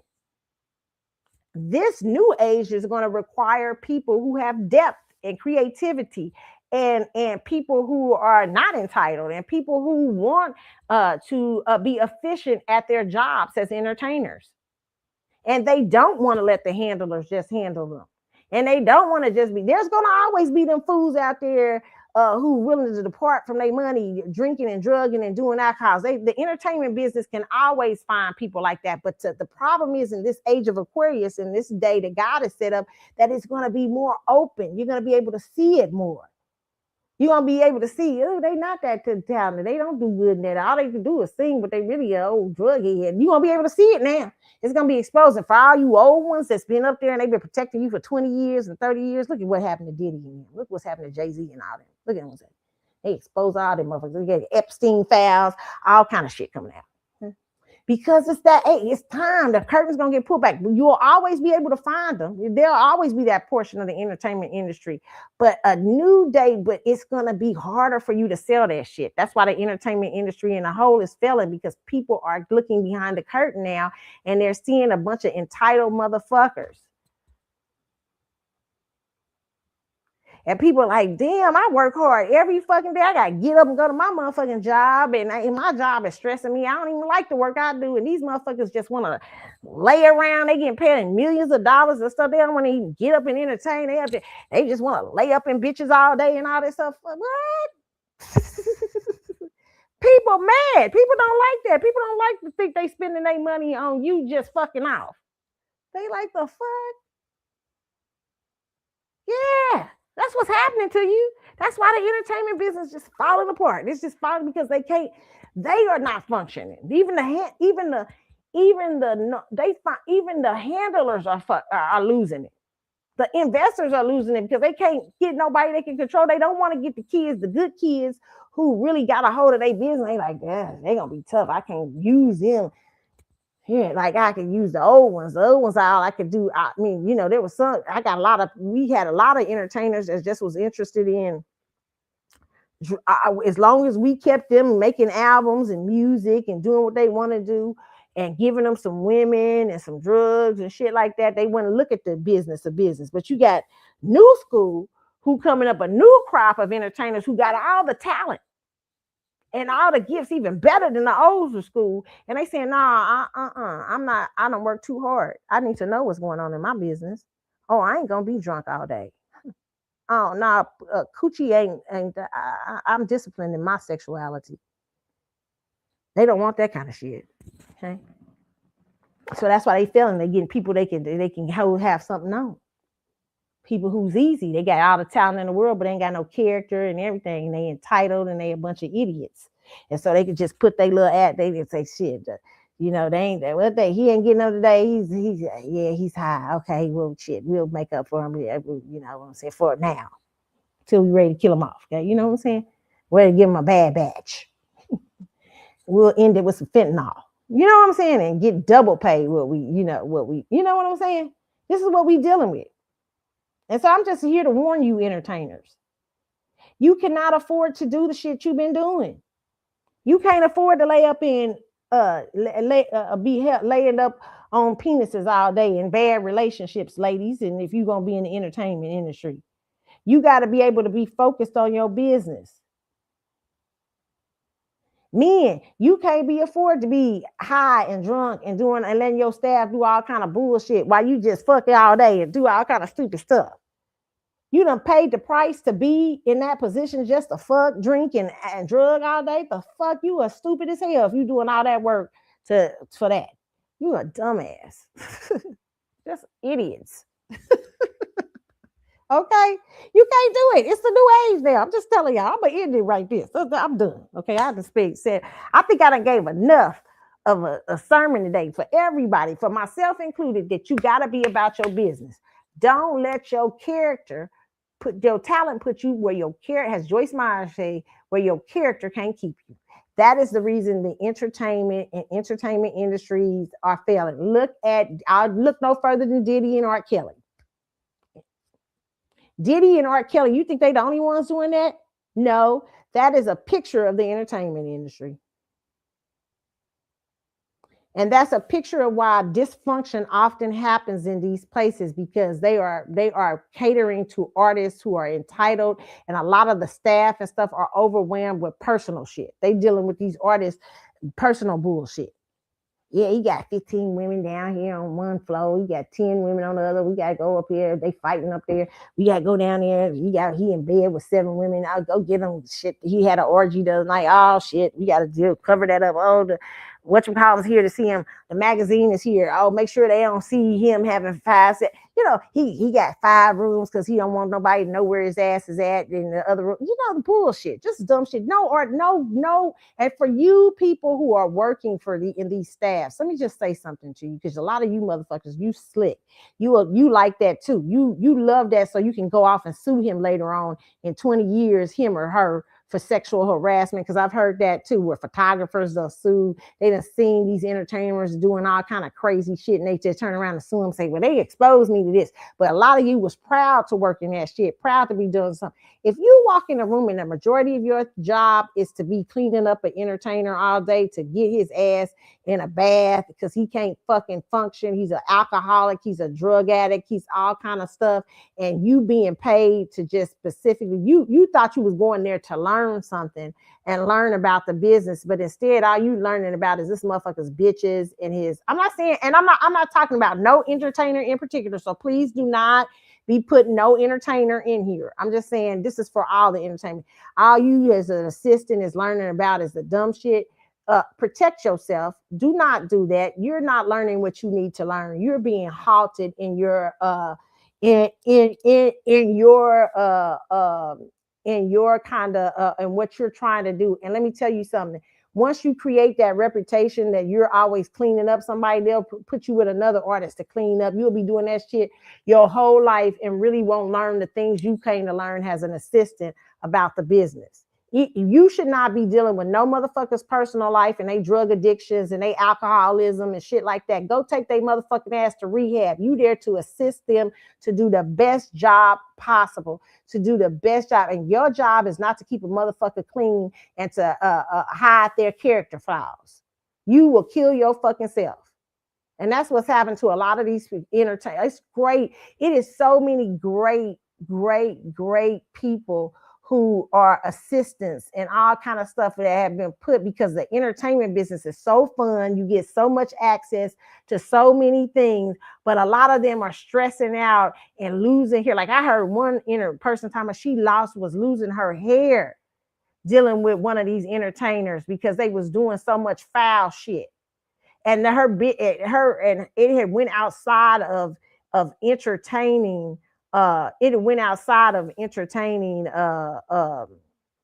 It went outside of assisting this person with their business. It went into where she was doing stuff for their personal life, and they was causing her to stress the fuck out. No, you should not be involved in nothing like that, because all it's gonna do is keep you in that kind of circle. Get your ass out of that. Quit on a monkey ass. Say, no, I'm not doing this. I'm not here to fucking. Because what happened? You know what happened?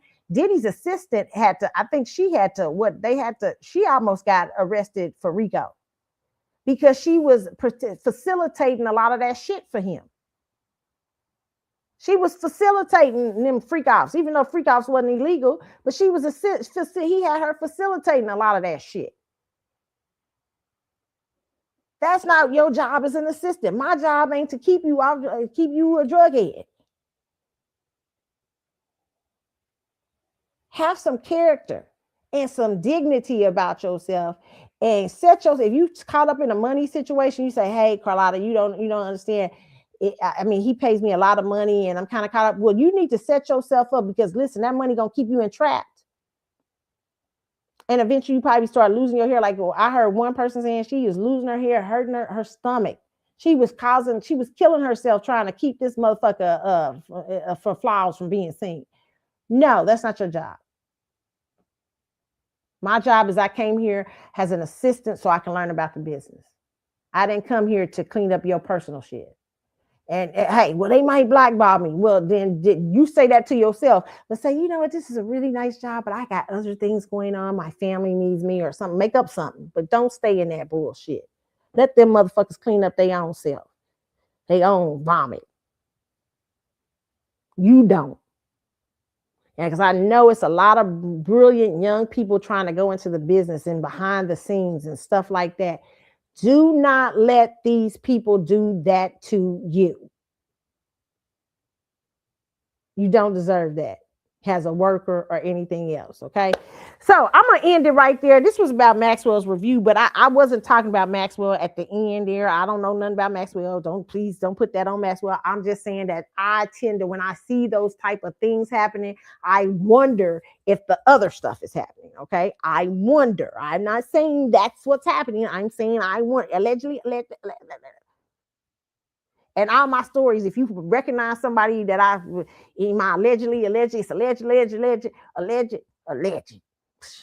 Okay, ain't no facts. I'm just saying what I've heard in the situation. And it wasn't about his people. I'm not saying that all. I'm just saying I've seen the ineptness I've seen.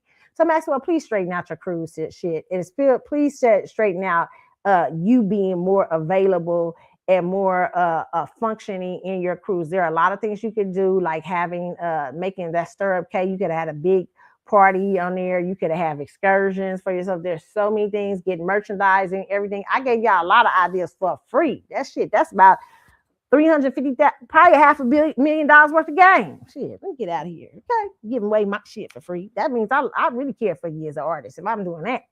Okay. All right, y'all.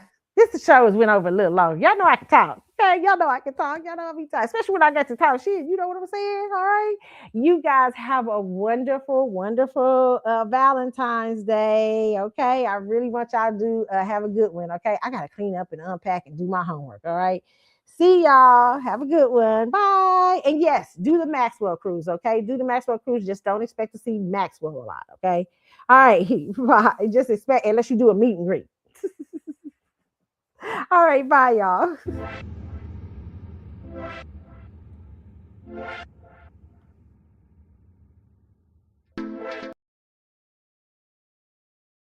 I forgot to say, you guys can hit me up on the Carlotta Chatwood Facebook page. You can hit me up on Carly's_Galaxy with the S.